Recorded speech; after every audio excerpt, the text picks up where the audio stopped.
Yes. The Leaf Spring Army sends its regards.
Hello, everyone. I'm the Enforcer, and I'm accompanied by Enforcer Matt. And good evening, folks. It's Enforcer Matt, and welcome back to day 1212 of the War News stream. And we have massive news happening right this very second. It looks like Israel has struck Iran leader Khamenei's bunker inside of Tehran right this very second. We're seeing smoke in Tehran, in that neighborhood where his bunker is located. And we're also hearing that Israel destroyed the Arak nuclear reactor inside of Iran. And also, U.S. forces are preparing for their possible attack on Iran coming up very soon. So we have massive news right now, and it's good to see you all once again. And we've been able to get the news just minutes ago as we were going live that the Supreme Leader Ayatollah Ali Khamenei's bunker has been hit in the Lavazon region by an Israeli Air Force attack just moments ago, and we are awaiting information as to whether the confirmation that Khamenei has been able to survive this direct attack on the bunker, or whether him and his entire family has just been killed inside of the airstrike. We have also been able to report of significant explosions throughout the entirety of the city of Tehran area, and we've also been able to hear that the Israeli armed forces were able to confirm that airstrikes earlier, hours ago, were successful in knocking out the Iranian heavy water reactor IR-40 at the Arak heavy water reactor facility and reactor compound. We have also been able to hear that the United States of America is now preparing for military action against the Islamic Republic of Iran, even still as blood transfusion shipments have been brought into the area. U.S. armed forces and personnel that may have been in precarious positions have been evacuated from the region or have been repositioned, and we've also been able to hear that the United States of America has floated the idea of using tactical nuclear weapons against the Fordo uranium enrichment plant if the United States is to get involved in the conflict. This is a major amount of breaking news going on at this moment, and we are going to be making sure to keep all updated with all the information, details, and breaking news updates that we have at the moment as to the state or situation of Iran's supreme leader, who was just attacked only minutes ago by an Israeli airstrike hitting directly on top of his bunker and possibly killing him and his family. There is also a decent chance that the bunker may have remained intact intact and that him and his family is also alive at the time, but this sort of an attack has not been seen so far in the conflict, at least directly onto the bunker that Khamenei has been hiding in so far. We have a load of video and picture evidence of the ongoing strike. We were able to hear earlier that the Israelis are moving forward with the assassination on Khamenei, as Israel has decided to eliminate Iran's supreme leader, Khamenei, on the first opportunity and not wait for the U.S., according to Israeli defense sources, which were able to speak on this situation only a short while ago. Not long after that, we were able to hear of air defense fires happening over the city of Tehran, showing that there was an ongoing air incursion by Israeli missiles that were making their way into the city and beginning to strike multiple targets throughout the surrounding area.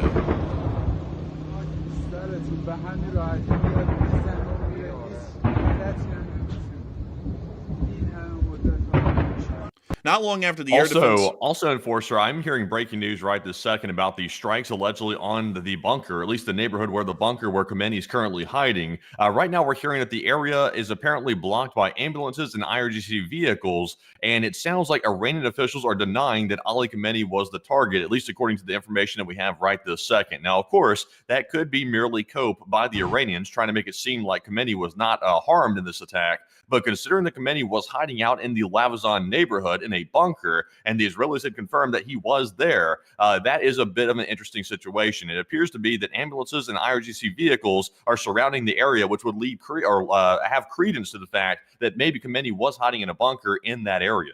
We do have to remember that Iranian government reports are very untrustworthy and very sketchy, at least in terms of their factuality, as we did hear similar statements being made with the helicopter crash of President Raisi last year, where the Iranian government stated that Raisi was alive and well, and the helicopter had a controlled crash landing where the pilots and the crew members on board, along with the passengers, including the president of Iran, had survived. That information was completely incorrect, and hours later, we were able to see footage of the crash site and the very body of President Raisi sitting amongst the debris and wreckage with a large gash in the back of his skull, clearly showing that he had been deceased for hours. This means that right now, at least based on the response that we're hearing of at the moment, it is entirely possible that the supreme leader himself may have just been targeted, and the Iranians are trying to hush the information until they're able to see some sort of clear confirmation and see some sort of undeniable evidence that they will not be able to hide. We have been able to see the IDF's hit directly onto the bunker just a short while ago, and we were able to get reports the IDF did directly hit the bunker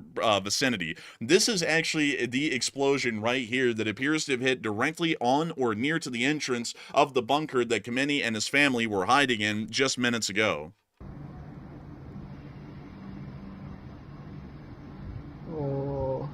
We were then able to see later a cloud of smoke rising from the explosion site inside of Lavazon, and we have been able to confirm, according to Israeli intelligence provided by the Mossad, that Khamenei has been hiding in this bunker since the second day of the outbreak of hostilities, meaning that he's been inside of this bunker for nearly an entire week by the time this attack was just conducted only minutes ago.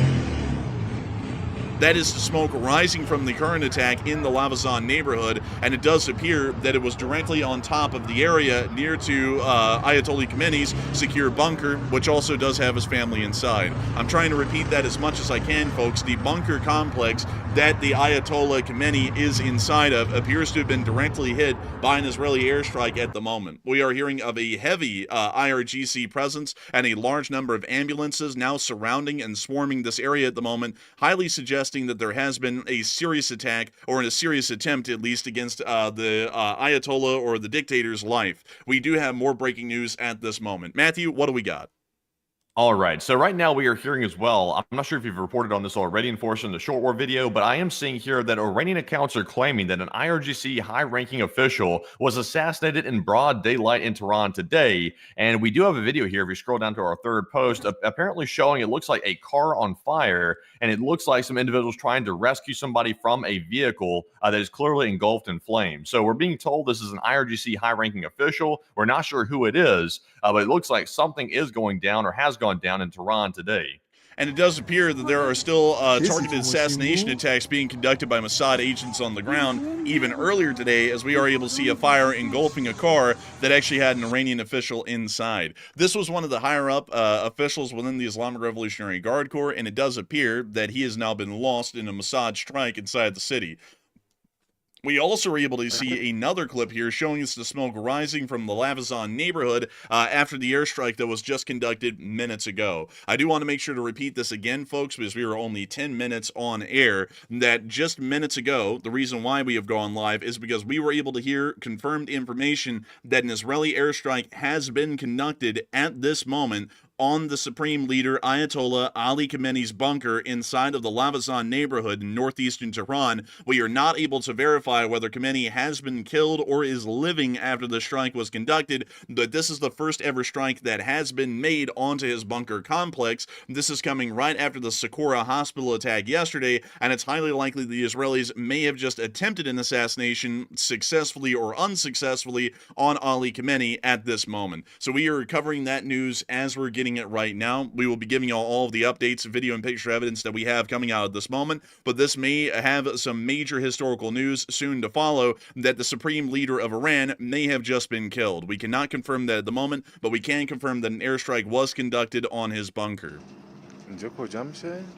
نوبانیاده حدوداً دیگه آره دیگه اون تو صدر آبیارو می‌بینی رفته اونور آره این کلدا طبقه صدره یه ذره جلو صدر اینجا دوباره نوبانیات انفجار وحشتناک. You know, it's hard to tell because, you know, they said that he was in this bunker in Lavazon. And of course, that is where one of his bunkers is located in this neighborhood in this part of Tehran. But you would wonder if they might have moved him out before this occurred, because Iran, even though they have very weak intelligence gathering services, they still do have intelligence of some sort that can get some, I guess you could say, some pre-warning of these attacks. And knowing that Lavazon has been a very strong target of the Israelis in the past couple of days, it would seem prudent that maybe the Supreme Leader was moved out of this area and maybe to a different bunker outside of the hotbed, which is Tehran. I wonder if that is the case. Right now, we simply do not know. But all we know is there is a bunker, and there is also executive compounds in this high-end neighborhood, and it appears to have been struck. But there are other targets that it could have been in this neighborhood. I believe the bunker was the target, but of course, it could have been maybe the Iranian Armed Forces Ground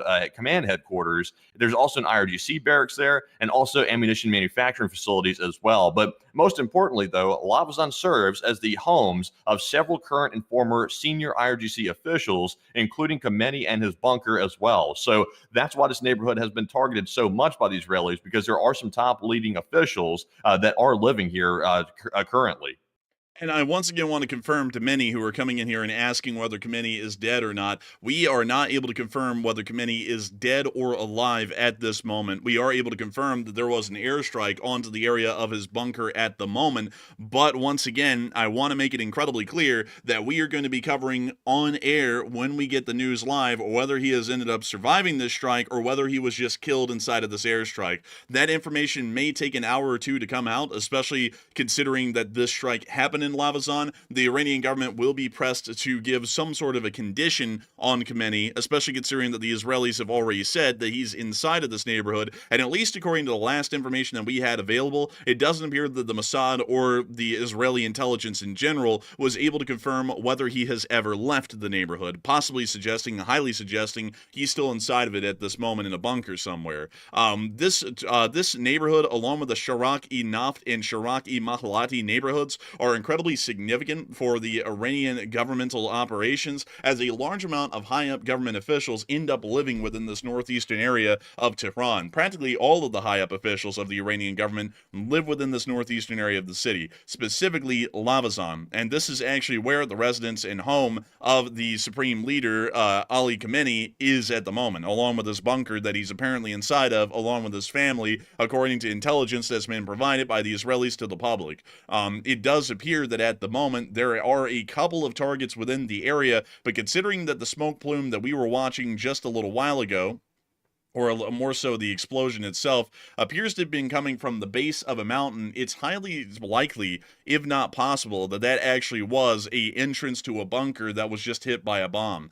We can see here the area of the Lavazon Forest Park, which is generally a park for Iran's elites to be able to wander around in whenever they have free time, and we do understand that, at least according to information we have at the moment, there are underground bunker complexes, possibly the entrance of one right there, that are scattered out throughout the very base of this park that allow for bunkers to be made inside of the mountains for top officials to hide in the event of airstrikes or pretty much doomsday scenarios for the Iranian government. Nevertheless, we do have more breaking news coming out at this moment.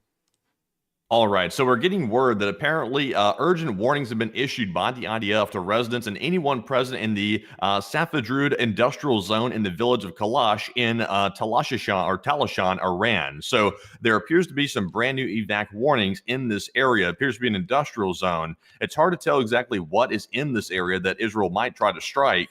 But Enforcer, if we can try to get a geolocation on that and determine exactly what is trying to be struck here, it appears to be another large evac warning right this very second in that part of Iran.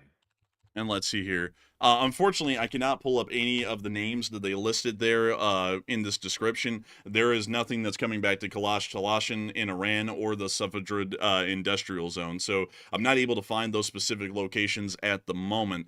But we will try and look into that here really quickly, folks. Once again, want to make it clear to everyone joining us at the moment, we have been able to hear of an airstrike in the Lavazon neighborhood. This is the major breaking news story at the moment that we're trying to keep apprised of whenever there's new information coming out. And it appears that there was just an attack on Khamenei and his family's life inside of their protected bunker near to the area of the Lavazon Forest Park and the Lavazon neighborhood. We are still waiting for more additional information on that. It is not confirmed that Khamenei is dead. I want to make that incredibly clear. We are not reporting on this channel that Khamenei is dead. Khamenei may still be alive at this moment, but this is the first direct airstrike we've ever seen targeting the Lavazon neighborhood and specifically what appears to be his bunker at the moment.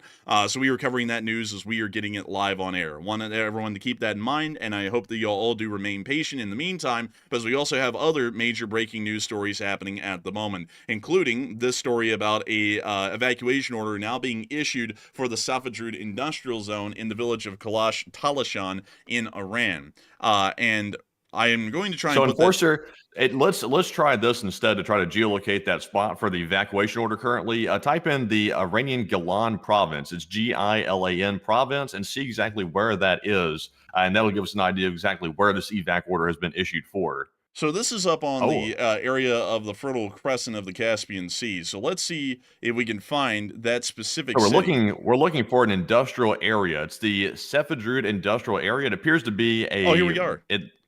There we are, industrial town right there. This is near to the town of Rast. I don't know where in the world, or Rasht. I don't know where in the world they got Kalash Talashan from.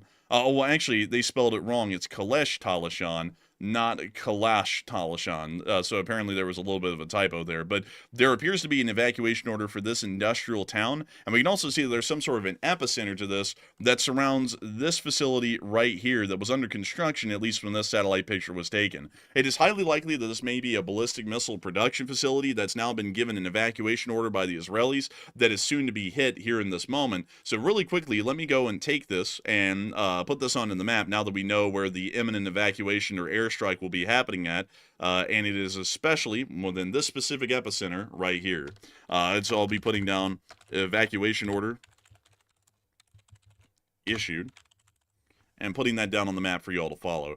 Also, by the way, I'm seeing some people say that they've gotten confirmation that Khamenei's dead. I've not seen any confirmation of that, so let's hold off on that for a second because we're not seeing any official confirmation from any source right now saying that Khamenei has been confirmed dead. So take that with a grain of salt. I really doubt that's legitimate right there, wherever people are hearing that from. So let's wait and see. I'm still looking for more information on it. And we are still looking for more information on practically every single major news item that is happening at this moment, because we are hearing at the moment that there has been an airstrike at Khamenei's bunker in the Lavazon neighborhood of northeastern Tehran. We still have not gotten any confirmation here on the channel whether he is dead or alive. The Iranian government, if they find out he is dead, they will have to make a statement that he has ended up dying in the airstrike. We are waiting for that news at the moment. That may take about an hour or two to come out, or we may actually hear news in about an hour or two that he is still alive and get some sort of confirmation through video or picture evidence of proof of life of Khamenei at the moment.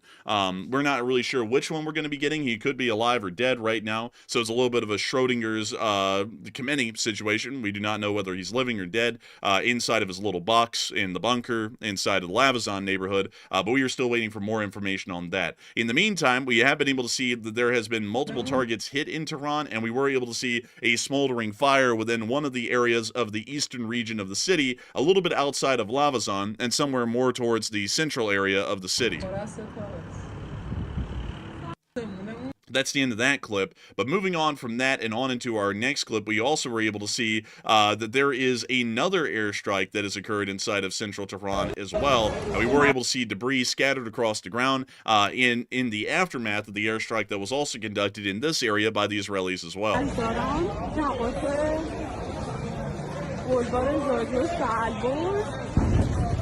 We can also hear what sounds like another possible explosion in the clip.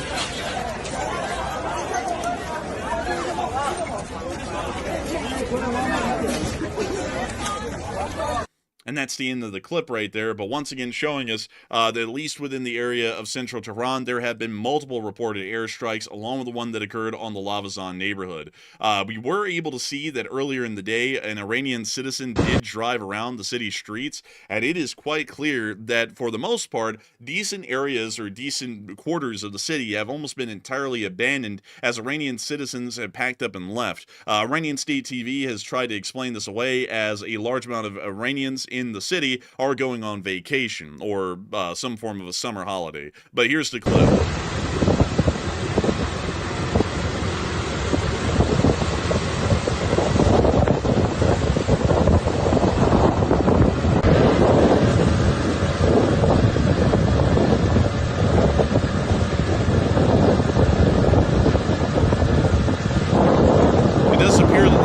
Are completely abandoned, at least from what we were able to see in that footage, but we are going to break from that footage because we have more news coming out at the moment. Matthew, what do we got? All right, so we do have some breaking news coming out right now that apparently the Israeli Air Force has intercepted an incoming Iranian drone in the Haifa region, according to the IDF. That appears to be an ongoing attack right this second. There appears to be some drone attacks ongoing inside of Israel, specifically toward Haifa. So that is currently what we're seeing right now over the skies of Israel. Also, by the way, I want to return to a story which we mentioned at the very beginning of the stream.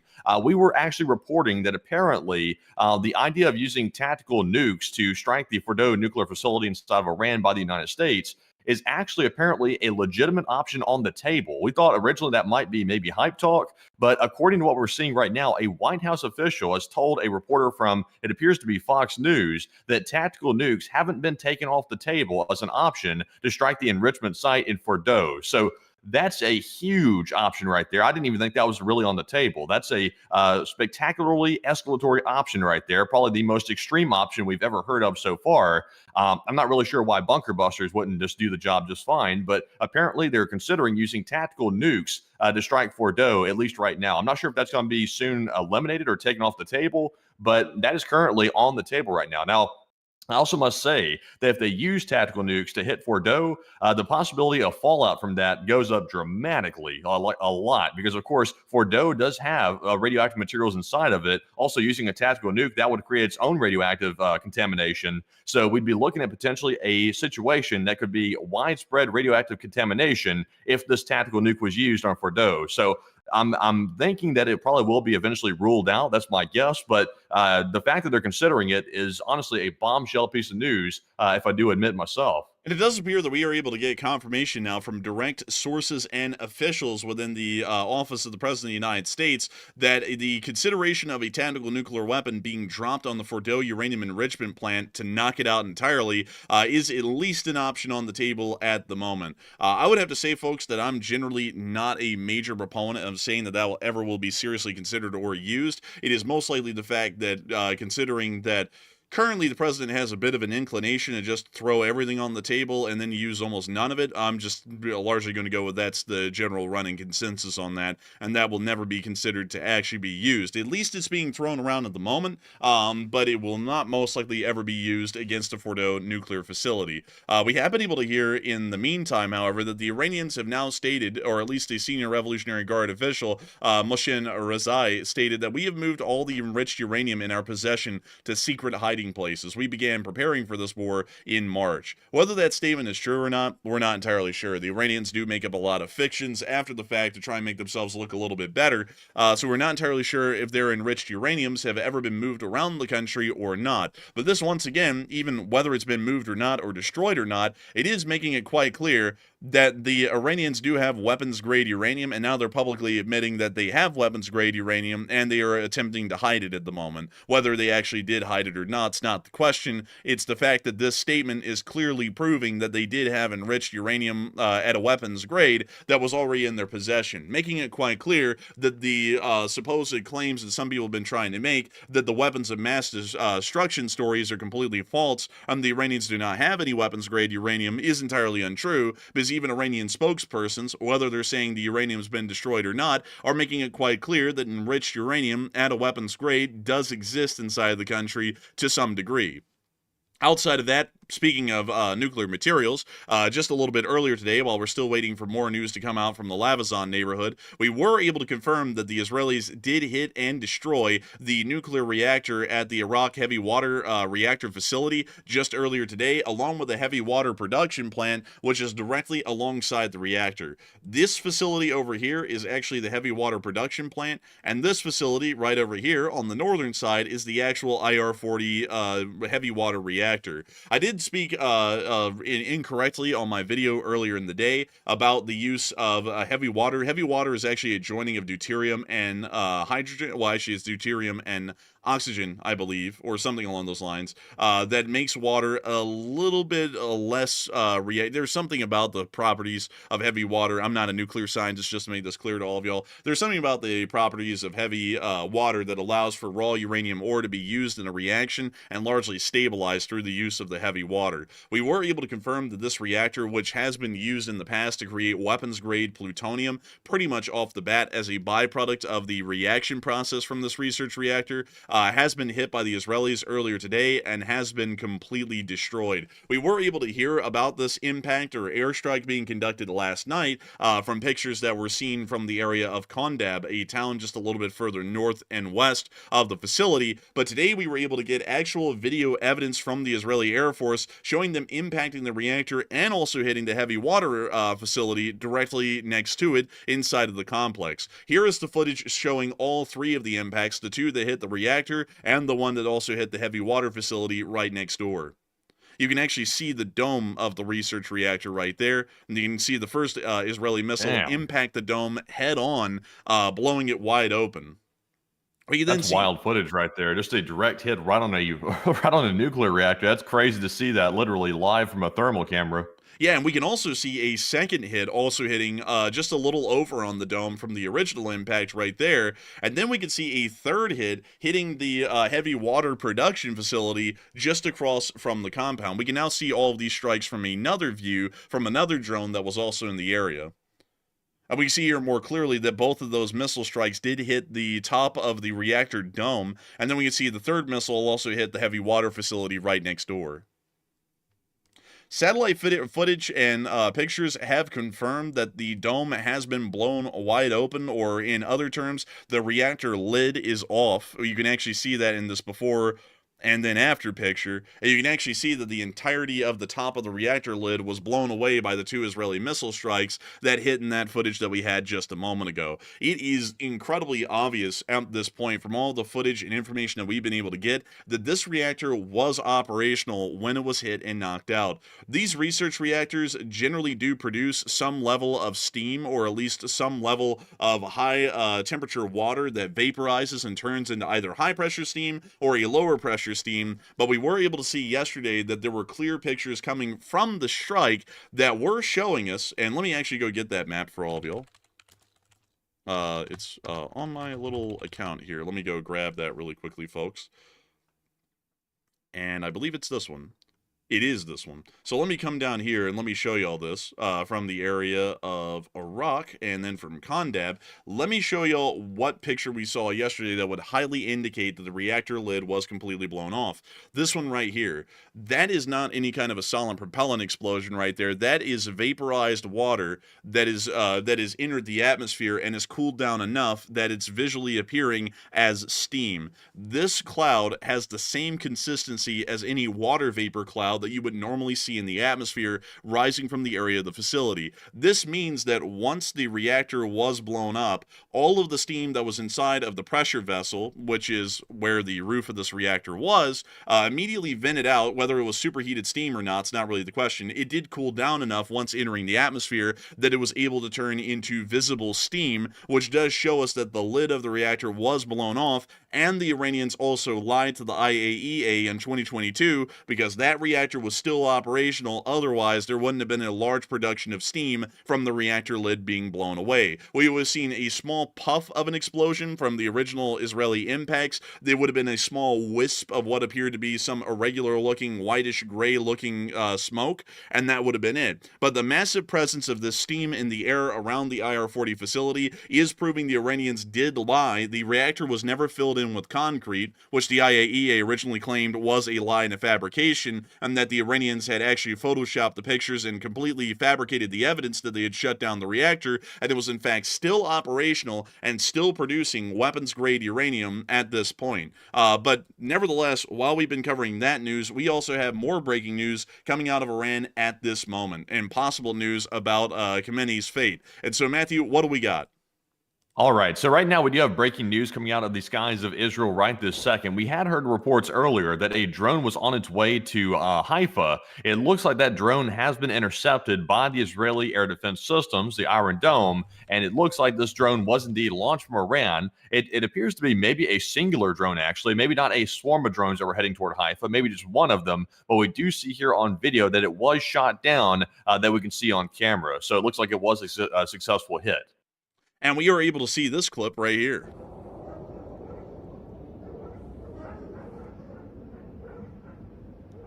And there's the interception.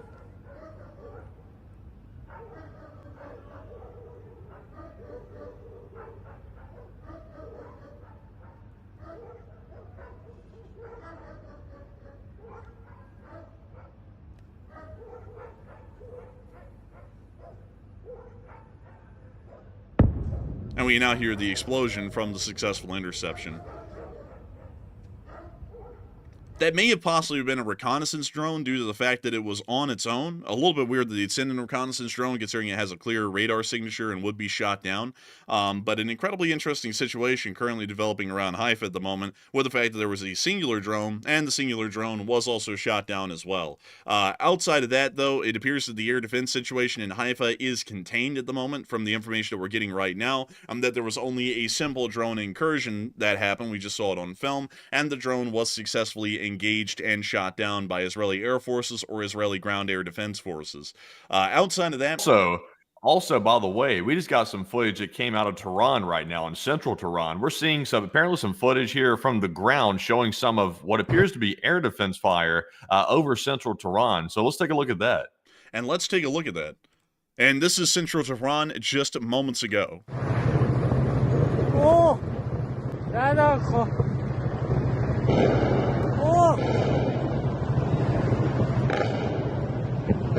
It sounds like a shulka or possibly a gush gun that's firing into the air.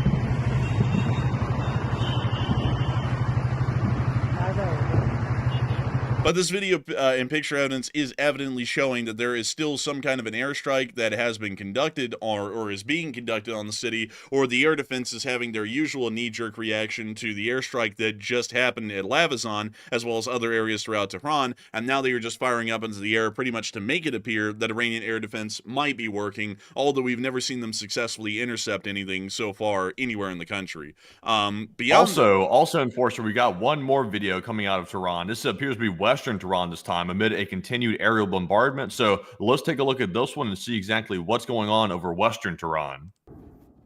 We see him looking out the window. We hear the sound of ground impacts and also air defense explosions as well, of the rounds air bursting overhead. So it does appear that once again we are able to see heavy air defense fire and possible sounds of impacts throughout the city as this airstrike is happening at the moment. Still, at the time, we do not have any information about the situation with Khamenei. His bunker has been hit. Want to make it incredibly clear. I see many people in the chat and on the internet are wanting to jump the gun and say that Khamenei is dead now. Now, we are not saying that here on this channel. Khamenei may very well be alive at this moment in time, or he may be dead. We do not know on the channel. I want to make that incredibly clear. We do not know the current condition of Khamenei, whether he is alive or dead, and we are not reporting that he is dead or alive on the channel yet. All we know is that there's been an airstrike that's been conducted in Lavazon. It does appear that there is a decent chance he may have been killed. It appears to be a directed, targeted attack by the Israelis against his bunker, but at the same time, we just don't have enough proof or information at the moment to confirm whether he is alive or dead. There are unconfirmed reports coming out right now that Khamenei was just killed, but once again, those are unconfirmed, and we have no corroboration or any ability to confirm any of those statements being made at the moment, and so we are holding out to make sure, without a shadow of a doubt, he's either alive or he is dead. Right now, it's a Schrodinger's Khamenei situation. He's inside of a bunker. He could be living or dead in there. We just don't know at the moment, and we're not willing to report either one until we have absolute certainty that he is living or dead. So we are still waiting for that information. We have been able to hear, though, that there has been a large amount of air defense activity still happening over the city, and we've also been able to hear that a surge of ambulances and IRGC forces have swarmed the area around Lavazon after this prior strike, showing that some sort of a top-level official was targeted and may possibly be dead at this point. We're not sure if it's Khamenei, though, and we're not sure if he's living or dead yet. Just want to make that very clear. We are still waiting for that confirmation. Outside of that, though, in getting back to the area of the Arak heavy water reactor, from what we understand, considering that the reactor was online and operational when it was hit, there is a chance for radiological damage, and we do have to keep in mind, folks, that the Iranian government is going to lie about that current situation, because we have heard in the past, according to an Iranian statement, that they had actually shut down the reactor and filled it with concrete. The IAEA itself, which is the neutral third-party intermediary for nuclear energy, pretty much funded and supported by the United Nations, said that the Iranians lied. They were never able to go on the ground and confirm that the reactor was shut down, and also, according to them, it appeared that images showing them filling the reactor core with concrete appear to have been photoshopped and were not authentic pictures. They also stated that the Iranians may have dismantled the reactor, taken the old one out, and then just simply placed a new one inside of the building, and then kept the installation running. The fact that that clear steam cloud was showing up over the reactor is confirming that the reactor was operational without a doubt, and that reactor has now been completely destroyed. There is most likely a chance within the surrounding area for some radiological incidents, or at least some radiological exposure. It is not going to be an incredibly high chance. This is using raw uranium ore inside of its reactor, so any kind of radioactivity, it's going to be incredibly minute or small. It's not going to be anything like a Chernobyl or Fukushima level disaster. It is going to be a minimal radiological incident. But outside of that, we were able to confirm later on yesterday, just to quickly say this, that, let me see here. I believe that we actually had this on Twitter. Let me see if it was here. The Iranians actually did say that they evacuated the IR-40 reactor facility before the Israelis hit it. I do not have the link to that here on any of our maps, but that statement as well also is confirming that while they were saying that the reactor system was no longer operational and had been completely closed, why were there nuclear personnel and staff operating at a non-operational reactor? That statement does not make any sense, and it entirely lines up with the reason why staff were present at that reactor facility is because the reactor was still operational and was running up until the moment it was hit by the 2 Iranian missiles. Outside of that, it does appear that we have some more breaking news coming out at this moment. And so what do we got? All right, so we are getting some more videos because there were some wildfires being reported, or some fires in the mountains behind what appears to be Sultan Abad in Iran near Shiraz. And we do have some video here showing some of those fires breaking out. And if you scroll down, Enforcer, the video was down, the second one there.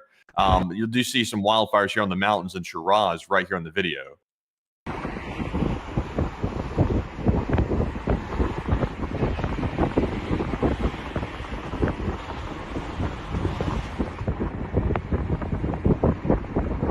And it does appear I wonder what started that. most likely Israeli strikes, I would assume, on air defense positions, because usually the Iranians like to put their air defense positions on higher promontories, such as mountains and hills near to the surrounding city area, so that way they might be able to hypothetically get better coverage with their radar defense systems. So I would assume that that most likely is more targets of air defense systems getting hit around the area of Shiraz. Now I have to go and geolocate that on our map and then go put that down in the Shiraz area. So hang tight, everyone, while I make sure to put that down, that there have been more strikes on eastern Tehran hitting air defense. So Shiraz, possible air defense hits. And we'll put that right there. And we'll put that down as a fire symbol so that we all know it was an explosion. It was something being destroyed on the ground. But it does appear that we were able to get that clip. And it also appears, Matthew, what is this top clip here? Since we're hearing about the ambulances and IRGC vehicles flooding into Lavazon, is this actually a clip of the current situation coming out of Lavazon at the moment? So allegedly it is. Once again, I want to repeat, this is the story we're hearing right now. Apparently during the airstrike on Lavazon, which is in Tehran, which is the high-end neighborhood where government officials live, we're being told that according to early reports that the area has been completely sealed off by ambulances and IRGC vehicles, and fire trucks are not being allowed to enter. So that's what we're hearing. And this video right here allegedly shows at least a skyline of the area after the strikes took place.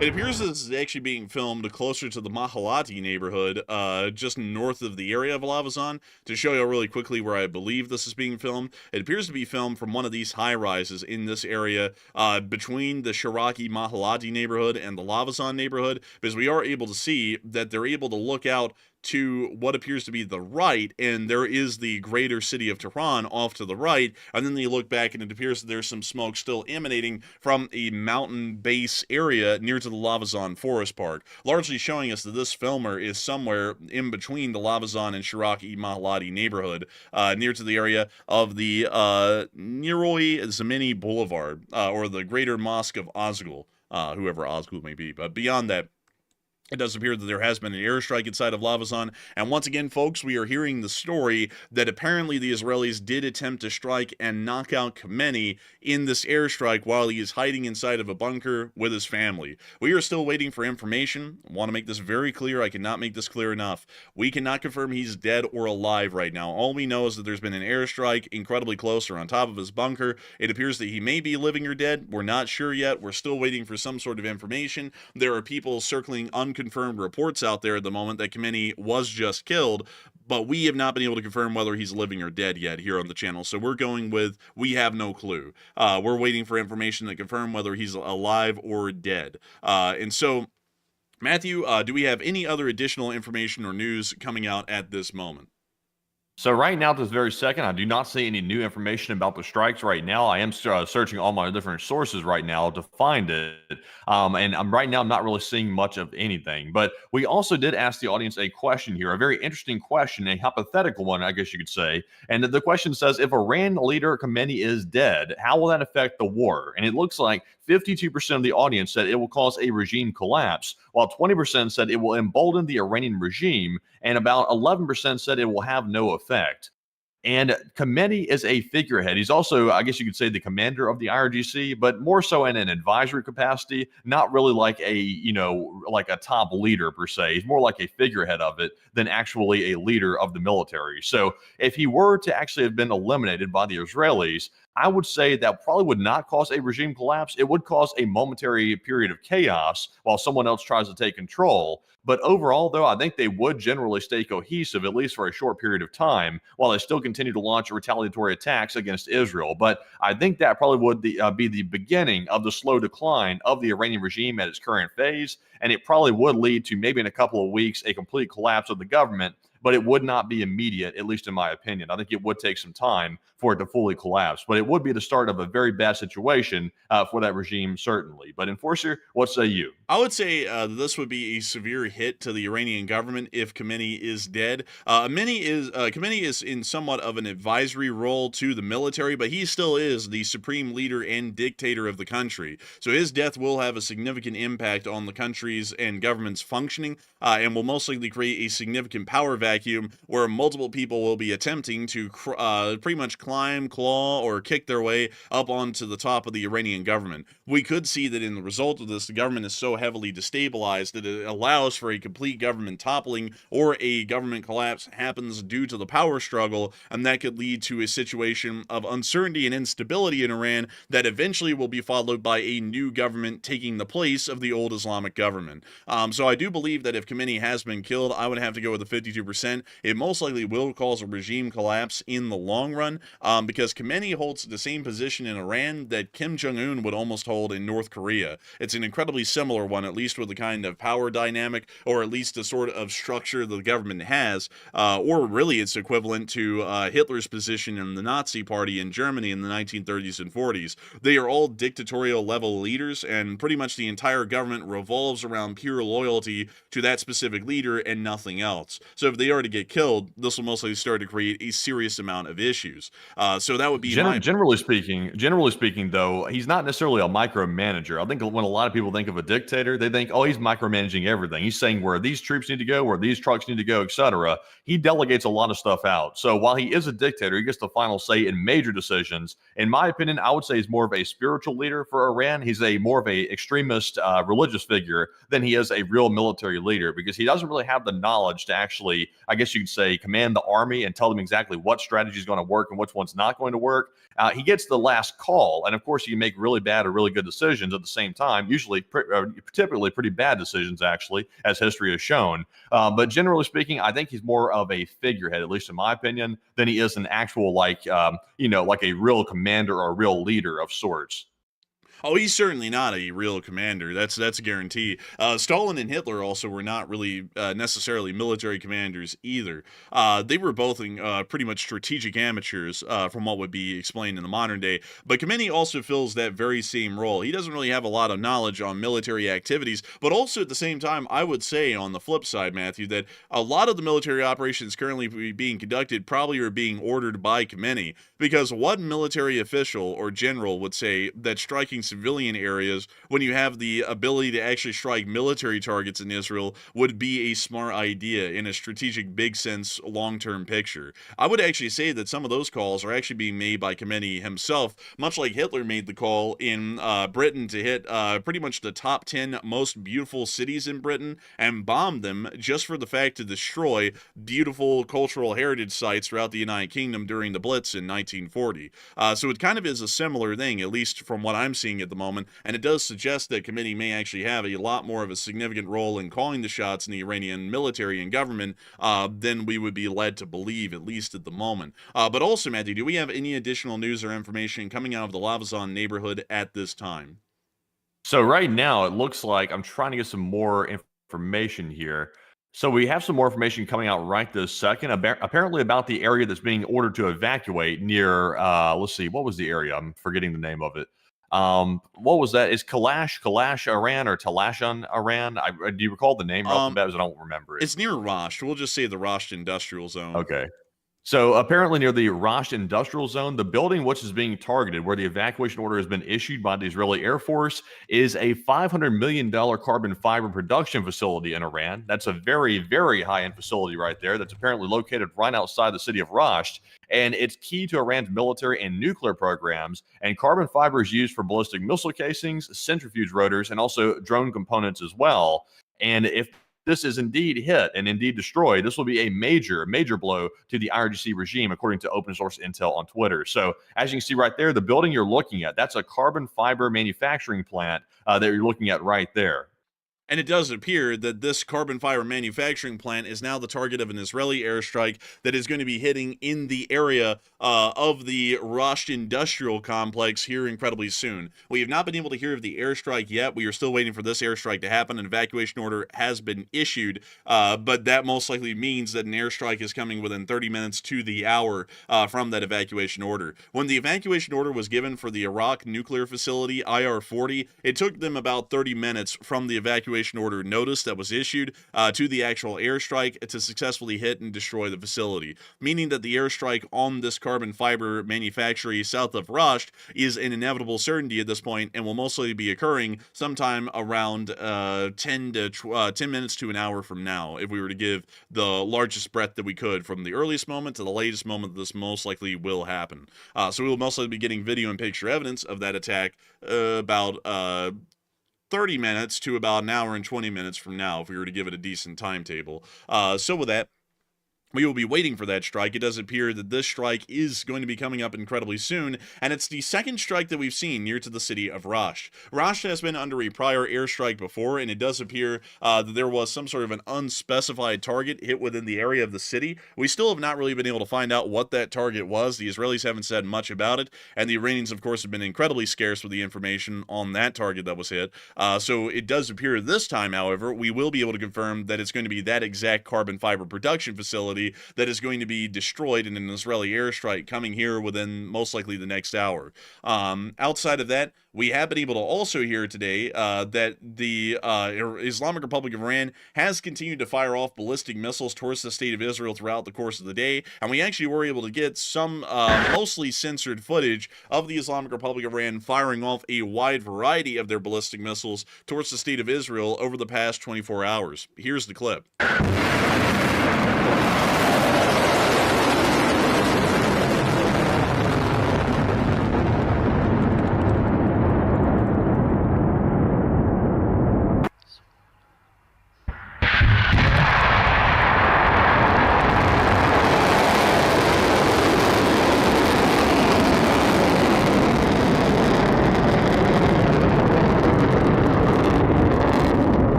This missile right here actually appears to be that of a Khorram Shah, or possibly that of a Ghadr.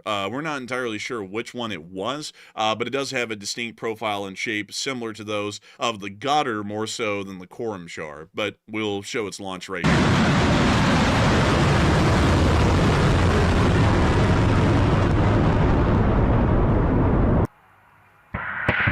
These appear to be launches of the Shahab missile. We can actually note that because it pretty much, the best way I can explain this, it pretty much looks like the Wile E. Coyote missile. That's practically the best way I can explain it. It literally just has a pointy tip to it, and that's about its only distinguishing feature.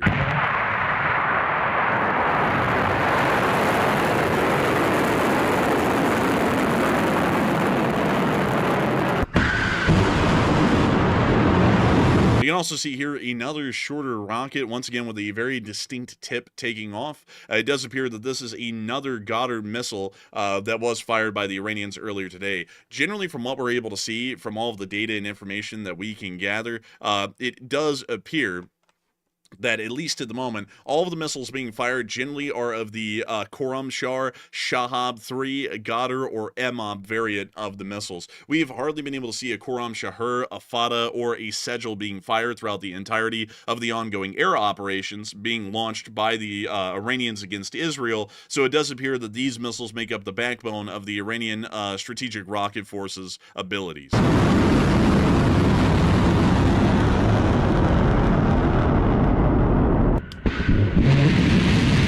See another launch here, mostly of the Shahab 3 variant missiles in one large volley.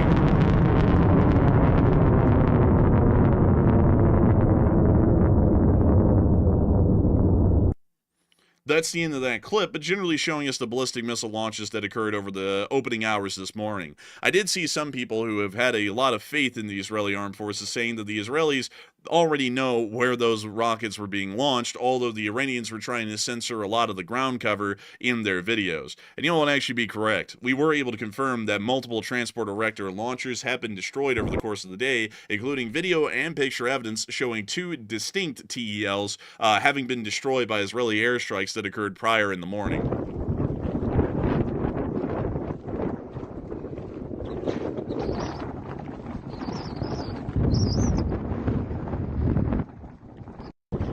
We also got to see a picture of another destroyed TEL in the desert a little while ago earlier in this picture right here. We can tell that this is a completely different TEL, suggesting that both of these are different, and this one was also destroyed fresh. The reason why we know it's fresh is because the paint and also the burn areas have not completely rusted over yet, and rusting on vehicles that have been destroyed and burned thoroughly like this usually happens within 48 to 72 hours of the vehicle catching on fire and burning. We would know because we've seen a million vehicles rust over in Ukraine. So with that in mind, these ballistic missile launchers being destroyed is actually quite fresh footage and picture evidence, and has most likely occurred within just the past 36 hours, or really just within the course of this day today. Outside of that, the Israelis have continued to intercept the incoming air threats as they were making their way across the Middle East and towards the area of the State of Israel. We actually got a little bit of footage here showing us some of the lower flying missiles that were launched today. We believe they were cruise missiles flying towards Israel over the area of eastern and southern Iraq in this clip right here.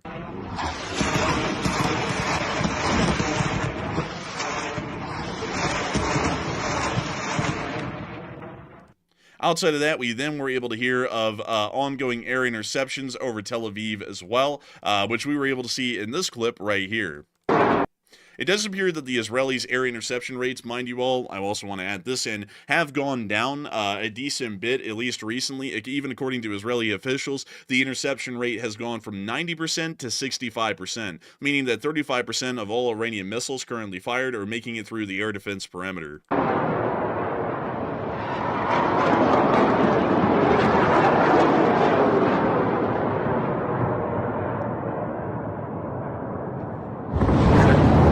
We could also hear an explosion inside of Tel Aviv at the very end of that clip.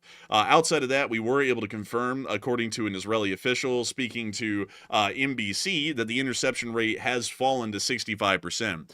Interestingly enough, this is actually an abysmal interception rate for a westernized air defense force, as the Ukrainians, using a hybrid westernized and non-westernized air defense force, are able to achieve a consistent air defense interception rate of nearly 80%. It does appear that the Israelis' solely missile-based defense systems actually have some incredibly large shortcomings, as there are no gun-based air defense systems to be able to fill in the remaining gaps, or at least radar-guided gun-based defense systems to remain or fill in the remaining gaps of their air defense that the missiles are not able to. So it does appear that at the moment, the Israeli air defense systems, which are solely missile-based, may not be performing as well as the Israelis would have originally anticipated or hoped in a major exchange such as this. We also got to see falling debris in the streets of Tel Aviv, including the actual plumbing and rocketry of a Shahab 3 missile that was shot down over Tel Aviv, once again confirming that the Shahab 3 is a pretty prolifically used missile by the Islamic Republic of Iran's rocket forces at the moment, as we were able to see more debris and remnants that clearly are a part of the Shahab landing on Tel Aviv just earlier today. Outside of that, we have also been able to hear that the Islamic Republic of Iran has been trying their best to posture themselves on a diplomatic position to pretty much threaten the entire world with major consequences if the Israelis are allowed to continue their military operations against Iran, as we have been still hearing that apparently the Iranian government is heavily considering the closing of the Strait of Hormuz. According to the Iranians, closing the economically important waterway remains an option. So it does appear that the Iranians are still considering mining the entrance to the Persian Gulf at the Strait of Hormuz and shutting off a large amount of the Arabian oil markets from the outside world, and also causing untold damage to the global transportation and logistical structures, which keep most global economies at a stable rate, or also allowing for them to decrease their costs, at least in terms of transport or equipment. But nevertheless, it does appear that at the moment, we are still waiting for more additional information to come out from the Lavazon neighborhood at this moment to see what has been going on there. And Matthew, do we have any updates at the moment from the Lavazon neighborhood? So right now we are getting word from the Iranian state media, Fars News, that moments ago air defense systems were activated in central and eastern Tehran, and simultaneously 3 blasts were reported in eastern Tehran at the exact same time. So we are hearing of active air defense over the skies of Tehran. We are not hearing any updates about Lavazon specifically, but right now the earliest news we have is that the neighborhood of Lavazon has been cordoned off by ambulances, and fire trucks are not being allowed through for whatever reason. Not really sure why that is, or if that report is indeed confirmed for a 100% fact, but that's what we're hearing right now. Also, by the way, we have gotten a statement from Netanyahu this very minute that Netanyahu claims Israel is capable of hitting all of Iran's nuclear facilities, including Fordow, according to TOL News. And that goes in contrast to what we heard earlier, because Netanyahu had suggested that they need the U.S.-provided bunker buster munitions launched from B-2 bombers to take care of the Fordow facility. But now Netanyahu's saying that he has the capability himself, as Israel, to hit it. So I'm not really sure what the case is at this point. I'm not sure how Netanyahu suddenly came up with the ability to strike Fordow, but he's claiming he has that ability as of right now. So I'm not sure what to make of that.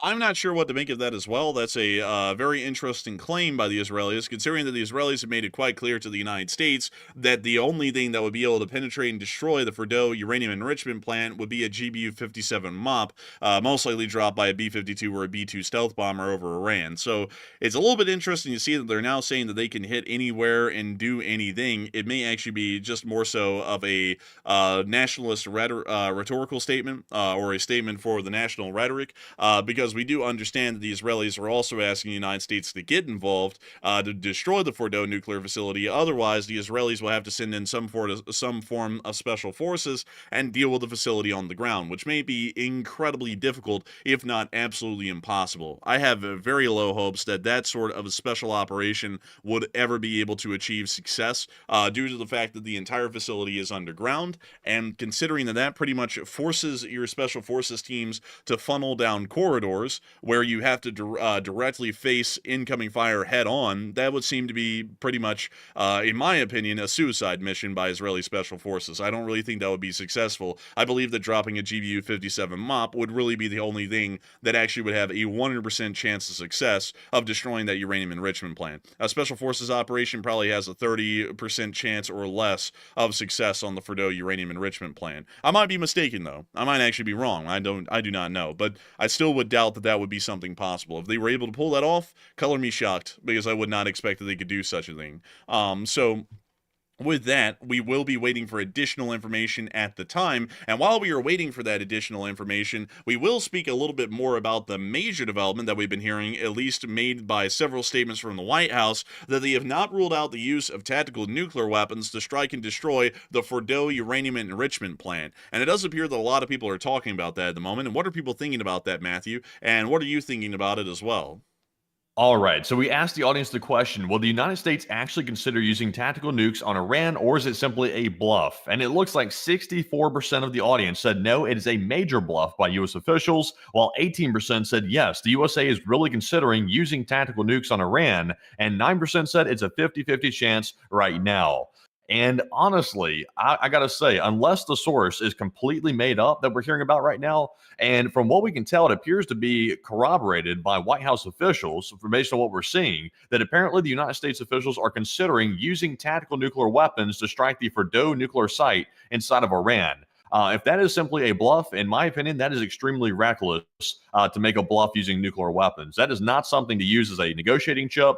Nuclear weapons are extremely devastating, and they can have a major impact on the entire region, not just Iran. So to even use that as a bluff is reckless, to say the least. So I'm wondering if the source is even accurate, or if it's even verified of some sort, because I'm really having a hard time believing that even U.S. officials would be that reckless to suggest something like that. So I'm going to say it's a 50-50 chance. I'm kind of questioning the veracity of the source itself, and I want some more information on it before I can actually say for a fact that what this actually is, because it's kind of unbelievable to even hear that. But Enforcer, what say you? I would have to say that I believe it's a major bluff. I would have to go with the 64%. While U.S. officials can be reckless, this is reckless to a degree that is just largely something I cannot account for. The United States of America has a defensive nuclear doctrine, meaning that there has to be an existential threat to the United States government, to the United States of America as a nation, for a nuclear weapon to be used. With that in mind, it is pretty unlikely that that sort of a justification could be made for an offensive first strike with a nuclear weapon on the Fordo uranium enrichment plant. I'm assuming that that probably will not make it that far. And on top of that, to be able to hit and destroy the Fordo uranium enrichment plant, you have to hit it with a direct ground burst, which will produce a significant amount of radioactive fallout, which will then be scattered across the remainder of Iran, wherever the winds blow that radiation. So I would generally say that whoever published that, or at least whoever's stating that at the moment, they are making some very wild and outlandish statements that not only are reckless, but they also appear to be unfounded, at least in current U.S. nuclear doctrine, at least in my opinion. So I would generally say that I do not believe the U.S. officials are serious about this, and it's more so a part of this kind of reality TV show sort of a thing that goes on in the government these days, where all the options have to be on the table. We could give any dude a rose, this chick could give any guy a rose, and he could be the winner, that sort of a deal, instead of something that actually is being seriously considered or thought of, at least in my opinion at the moment. So we'll have to wait and see if the United States actually starts to consider that seriously or actually uses one, but I'm highly doubting that ever will happen. But outside of that, we haven't been able to hear of future U.S. preparations at the moment for possible confrontation with Iran, but we also have some news ongoing about an internal situation inside the United States. So what do we got, Matthew?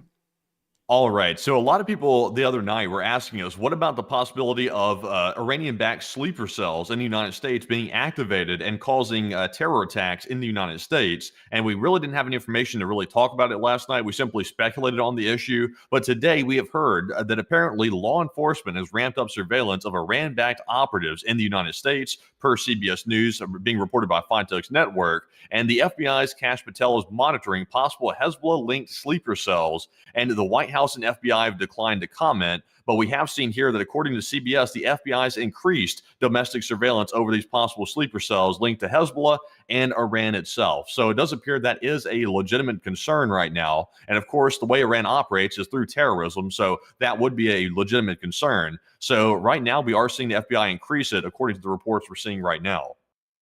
It does appear that if you had a concern, and I also had a concern about possible sleeper cells being involved in any kind of terroristic operation inside the United States, that the FBI is starting to pay attention more to the ones that they know about, and hopefully the ones that they're finding out about here soon. But it does appear that the White House and the FBI did decline to comment, but the FBI may be on top of things and may be trying to make sure that the situation remains safe here on the home front, as the Iranians may call these to action and start to conduct attacks throughout the larger part of the United States if they are able to.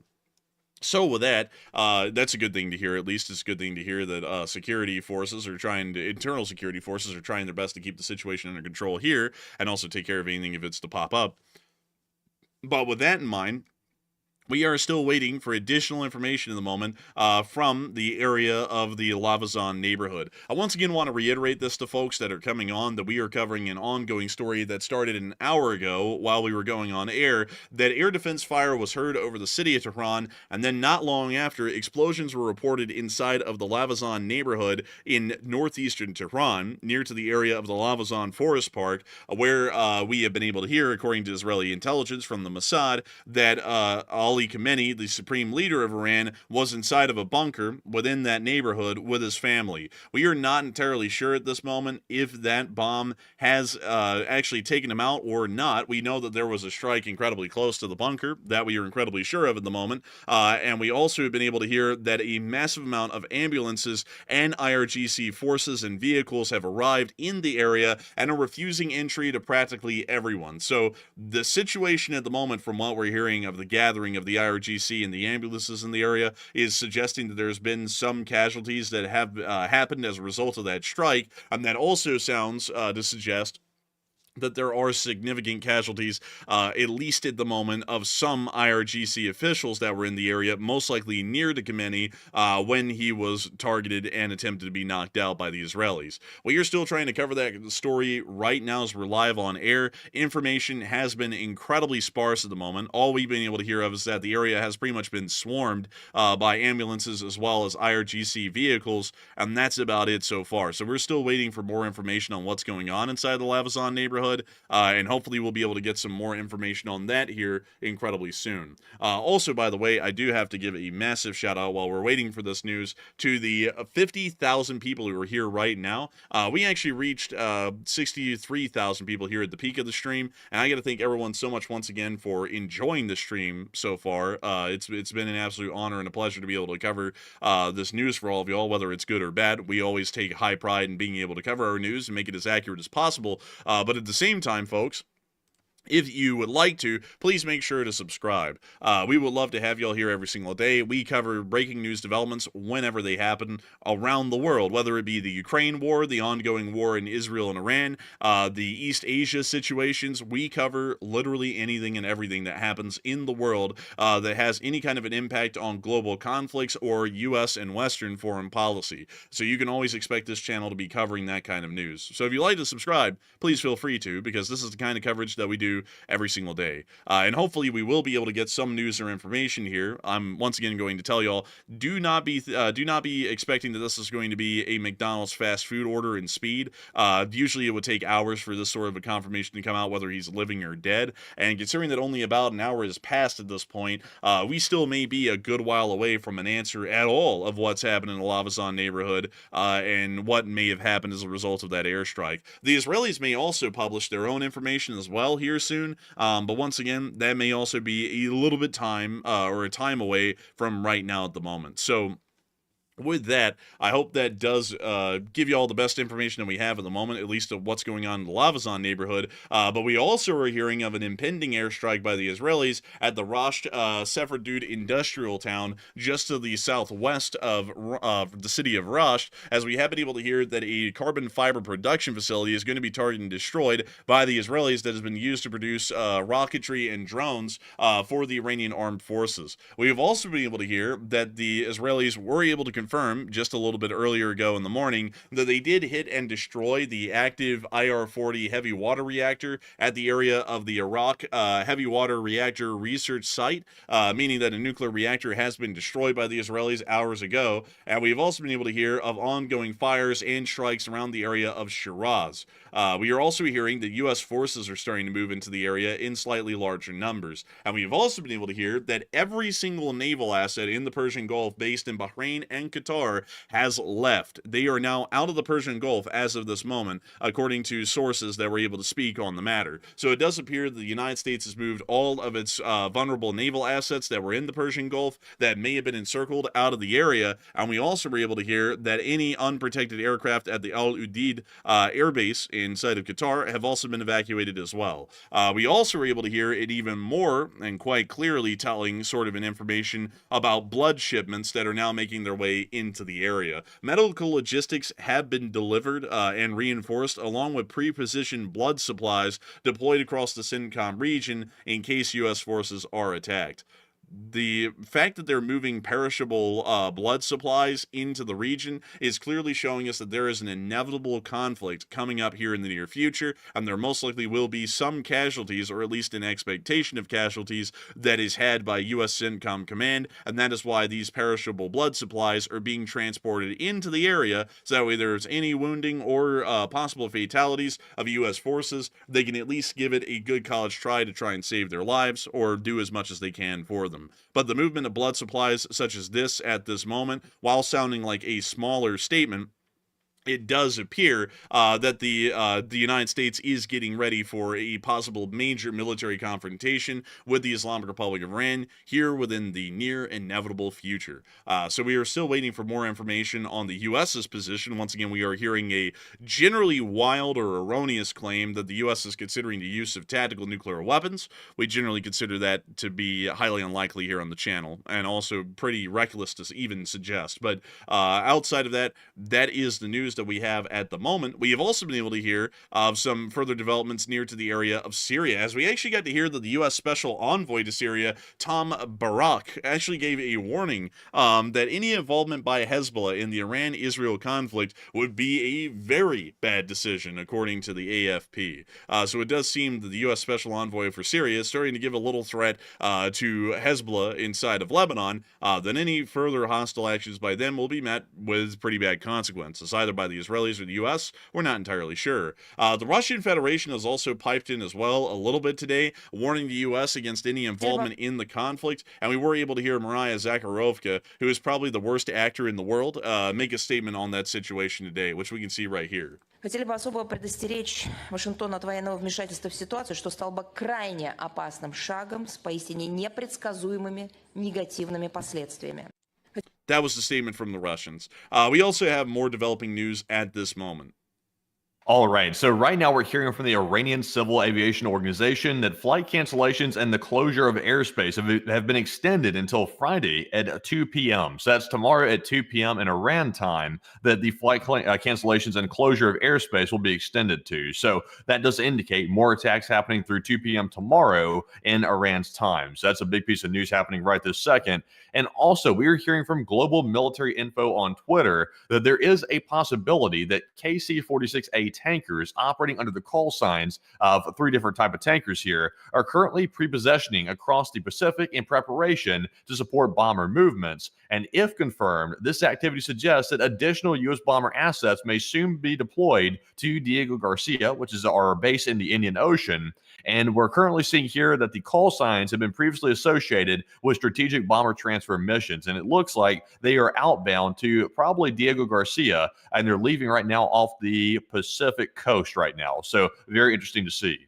These KC-46 aircraft are vital for ensuring to increase the range of long-range bombers that are making their way into the area of the Indian Ocean or the greater Pacific. The actual venture of a bomber, say from Whiteman Air Force Base around the area of Missouri, for example, right here, as a matter of fact, let's say they're B-2 bombers, that actually is a significant flight to make it into the area of Diego Garcia at the British Indian Ocean Territory. It actually would be a flight of about 10,000 miles as the crow flies. It does appear that they may be taking a longer Pacific route instead, and if that was the case, we would see that their flight would be well over 11,000 miles long in its straightest flight path.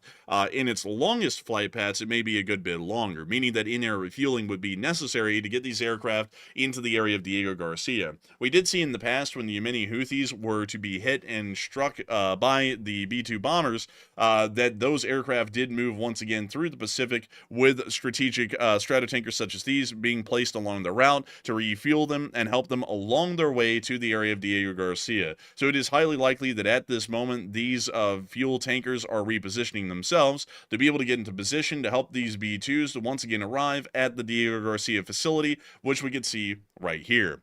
So it does appear that that is also a major developing story of U.S. force positioning in the area and U.S. force pre-positioning in the area as well in preparation to move the bombers back to Diego Garcia. So we are going to be waiting for more information on that story, and it is once again giving us a major update. Outside of that, we also have more news.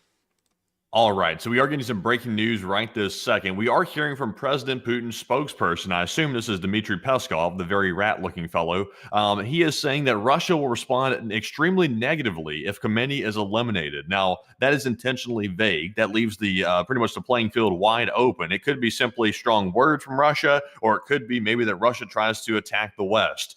Basically, that's a non-statement. So we are hearing, though, that apparently Russia is weighing into the idea that Khamenei might be eliminated here very soon, or it could be possibly already dead. We're not really sure at this very moment because, of course, we're waiting for more confirmation on it. But Russia had to jump in with some strong statements and threaten the West once again, at least indirectly somewhat, that they're going to be very unhappy if Khamenei is taken out. But I really doubt they have the capability to do anything about it because they're struggling in Ukraine still. So that's what we're hearing right now from Dmitry Peskov, the rat.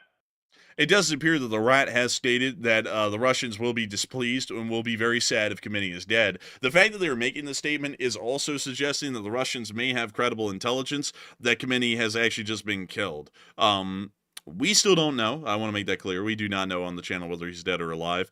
But it sounds as though the Russians are getting some sort of a waft of news coming their way, or intelligence, that he may have actually just been killed. Because the fact that they would even make a statement like that, considering that an airstrike just happened on the neighborhood where he's in a bunker, and they're now saying that they're going to be heavily displeased, it sounds as though they may also have a little bit of an inkling of knowledge that he may have actually been attacked and killed at the moment. Yeah, I think it could be, perhaps. It could mean that. And if it does mean that they've gotten information that Khamenei has been taken out and they're already making statements like that, I would assume this. Since Khamenei is a religious figure, he is a religious leader in the Middle East, it'll probably have more of a wide-ranging effect throughout the entire region than necessarily just inside of Iran, because Khamenei is actually viewed as, like, I guess you could say, a father-like figure, even though he's obviously, to us in the West, he's awful. He's a killer. He's a cold-hearted murderer. In the Middle East, some people view him as a father figure of sorts in the community that he is in. So I think it is going to have a ripple effect throughout the region, but whether or not it actually creates, like, I guess you could say, a resistance, I guess you could say, that's another story. We'll have to wait and see if that turns out to be the case. But Khamenei's death would have a strong presence in the Middle East right now. Also, by the way, I'm trying to read something here, so I'm stuttering over my words right now. I'm trying to get some more information here about some strikes we're hearing in Tehran right this second. And it looks like we are getting reports that apparently multiple more targets in Tehran are being struck right this very second. And also, it looks like Isfahan is also getting struck heavily right now as well, according to what I'm hearing right now from our sources. So it looks like they've redirected their attacks to Isfahan and Tehran. They're splitting up between the two right now, and that appears to be what's happening at the very moment. And we are actually starting to hear of new airstrikes at the moment, while we've been speaking about the Russians' response to the possible death of Khamenei right now. And also, by the way, folks, I would like to add in that the reason why we call the spokesperson of the Kremlin the Rat is because he looks like a rat. Just here's a picture of him. Just to give you all a little bit of a quick kind of follow-up on why we were calling him that. He just looks like one, so we call him the Rat here on the channel. But and also he scurries around like a rat too. He has no original thoughts of his own. This guy is purely a hired mouthpiece for Putin, and he just repeats exactly what Putin wants him to say. So this guy is basically just, I guess you could say, the BS translator for Putin. Largely he is, and also their foreign minister we also call the horse here on this channel, because he also looks like a horse. The Russians have quite an interesting, varied, and motley crew of government officials, at least from what we can tell. But outside of that, that's the information that we have at the moment, and it does appear that the Rat was the one to make the statement about the Russians being displeased. At least from what we would know, he's generally the one to make those kinds of statements. Outside of that, though, we have been able to hear of the ongoing airstrikes in Tehran and Isfahan. I'll actually be putting this marker in Isfahan to denote that there are airstrikes happening in that area today. And so airstrikes in Isfahan. And there we have it. And we'll make sure to put that down on the map. And there we are. So we will be waiting for additional video and picture evidence of those airstrikes at the moment inside of the area of Isfahan, because it is quite clear that the Israelis are now moving forward with another wave of airstrikes, not only against the capital city, but the second largest city in Iran as well, the city of Isfahan. So we are going to be getting more information about those airstrikes soon, most likely the targets, the explosions, the videos, and the sounds of the explosions, the possible air defense activity over Tehran and Isfahan, and all of the other additional information that we'll hopefully be getting as well as this time continues to pass us by right here. But nevertheless, we do have more news coming out at this moment. What do we got? All right, so right now we're getting word from the United Kingdom Foreign Secretary, David Lammy. Mr. Lammy is saying that now is the time to put a stop to the grave scenes in the Middle East and prevent a regional escalation that would benefit no one. So that seems to be going in contrast to what the actions of the UK is doing right now. So currently we did see apparently a aircraft carrier from the UK heading down toward the Middle East. We saw it on camera the other day. And we've also heard from the UK Prime Minister that he is weighing jumping into the situation if the U.S. jumps into it as well. So it sounds like there's some friction happening between the UK Foreign Secretary and the Prime Minister right this very second, because it looks like the Foreign Secretary, Lammy, is apparently opposed to getting involved in the Middle East right this second, which, of course, I disagree with him completely on that. This would benefit somebody by taking the nukes out in Iran. I mean, that's like a clear one to me. So I'm not sure why he's saying that, but it sounds like he's getting cold feet about jumping into the Middle East. I mean, that's a really silly statement. Denuclearizing the Iranians benefits everyone in the world, so it doesn't really make a lot of sense to say that this benefits no one. This would quite truly benefit the entire world over, at least here in the West, if the Iranians were ensured to never have a nuclear weapon, and we made sure of that right now. So I would have to say the statements by the British foreign minister are something I certainly wouldn't agree with, and I've never really heard much of the statements of David Lammy before, but considering that this is the first statement I've heard of him, I'm not really too much of a fan of him. But outside of that, we are waiting to get more additional information of the ongoing airstrikes inside of Iran at the moment, as we are seeing that the Israelis are currently conducting the airstrike against them at this very moment in time. And so with that in mind, we are going to be making sure to keep you all apprised of our ongoing news and developments that we're getting from the region as we are hearing of these significant strikes. We have also been able to hear, mind you all as well, that there has been diplomatic evacuations of U.S. Embassy staff out of Baghdad today confirmed. We were able to see 2 U.S. Department of State Dash 8s flying out of Baghdad today. We saw them arrive a while ago. They are now leaving today, so this does appear to be the evacuation of all embassy staff from Baghdad at the moment. We have also been able to hear that a little group, a militia group inside of Iran called Al-Najaba, which is actually a terrorist force that is supported and funded by Iran, has made a statement, and this was the letter.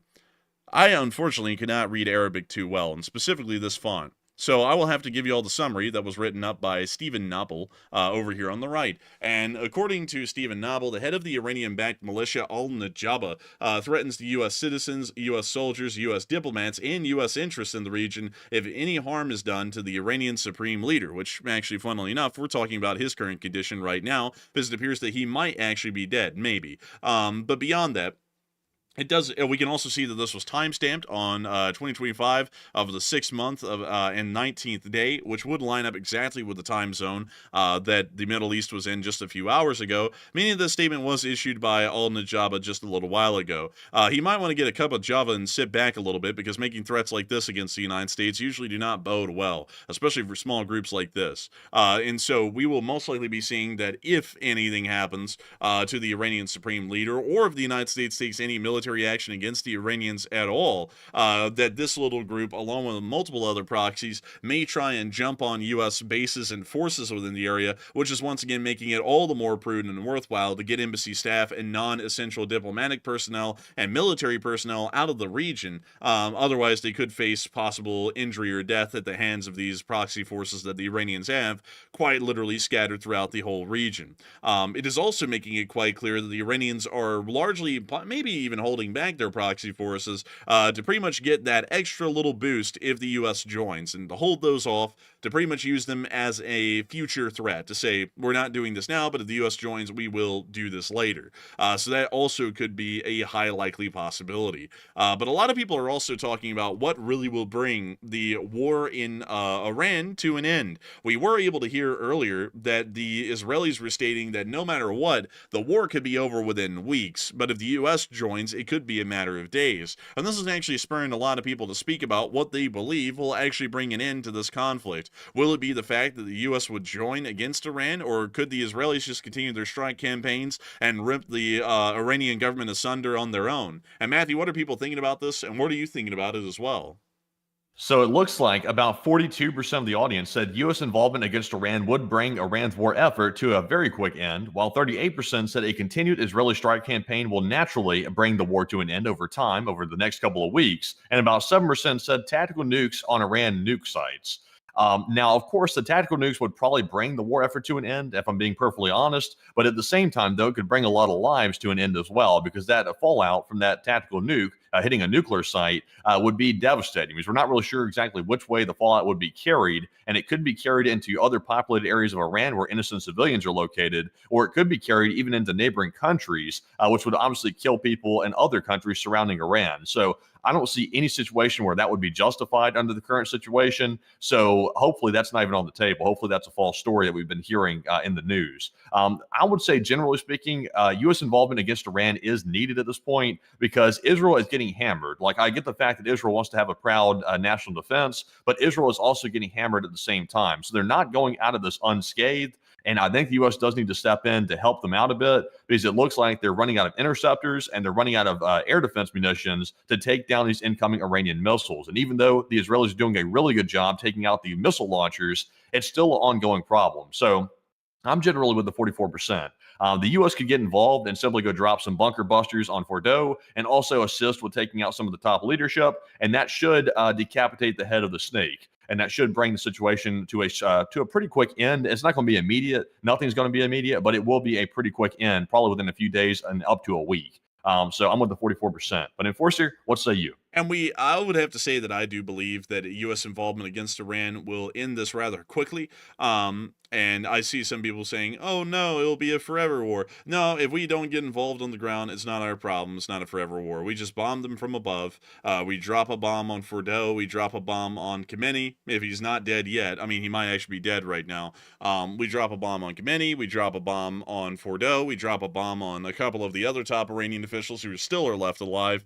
And we call it a day. And then we just let Iran sort out the rest of the business. So they either end up reforming as the Islamic Republic, and then we go in and we bomb them again later when they start up their nuclear program again, or their government just completely collapses, and then they build one themselves from the ground up. That's the way it could go. So I would say generally that U.S. involvement against Iran would be imperative, because the Israelis did deal with a lot of the nuclear weapons programs, but at the same time, they haven't been able to deal with all of them. And it's quite clear that they've only set the nuclear program back months. They haven't set it back forever or indefinitely. It's only been a couple of months, according to all intelligence claims. And considering that the Iranians could still produce a nuclear weapon that can threaten the United States and would be in violation of non-proliferation treaties, I would say that we need to go in there and deal with them. Not really to help out Israel. Israel's more so of a secondary fact. If they get benefited by our actions, that's good for them, but it wasn't really the main intended cause. I just generally do not want a nuclear weapon that can be aimed or targeted or threaten the United States at any point in the future. So that generally would be the reason why I do believe that the United States should get involved against Iran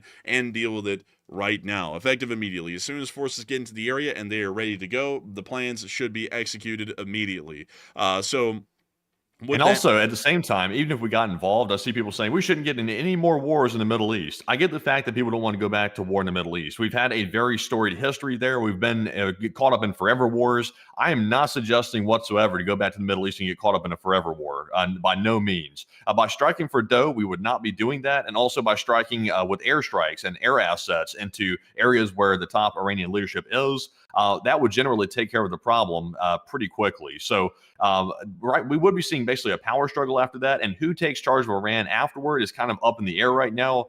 But the current regime is trying to develop nukes, and we know they're bad. So we should start with a clean slate here, get rid of the current wacko extremist regime, and start building from there. We should see how it goes. And also, you got to remember, the people in Iran that are just normal people living day to day, which there are quite a lot of people like that inside of Iran, outside of the crazy regime that exists there, they simply want a normal life, and they're being held captive and hostage by the current regime. And we would be doing a bit of a humanitarian favor to those people by getting rid of this extremist government that's currently in Iran. And we also have the justification to do it because, of course, they're building nukes. So to me, it's a win-win. It's a win for the Iranian people that want to live normally. And it's also a win for the West because we eliminate this very existential threat that Iran is posing through nukes development. So to me, it seems like a clear-cut thing. We're not saying send troops in on the ground. That's not needed right now. All we need is to help Israel to finish the job that they just started.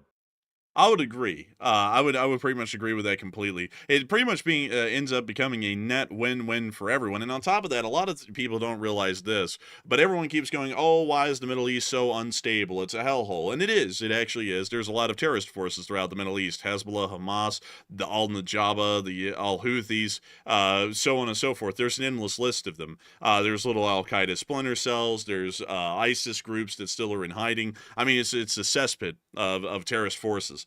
But the thing is that all of them, most of them, save for a very few, including ISIS is one of the few that's an exception, is funded and supported by the Iranians. The Iranians are the very center of all terrorism in the Middle East right now. If you cut off the head of that terrorist force, which is the Iranians, you pretty much cut out all major terrorist forces of any funding or provisions of weaponry from this point on right now. It is a major benefit for us, considering that we have to have control over over the Middle East for our national security interests well on into the future. It gives us access to the only middle ground of oil production in the world, because out of the three major oil producing regions in the world, the largest one is the United States of America itself. The second largest one is the Middle East as a whole, combining everyone, and then the third largest region is the Russian Federation. And then there are a couple of others that come in after that, but pretty much all of them are largely insignificant beyond that point. So out of the three, the United States is the major oil producer in the Western sphere, the Russians are the major oil producer for the Chinese sphere, and then the Middle East just sits there in the middle. They're not really with anyone. They're actually technically with us for the most part. At least most of the oil-producing countries in the Middle East are within our security assurance sphere.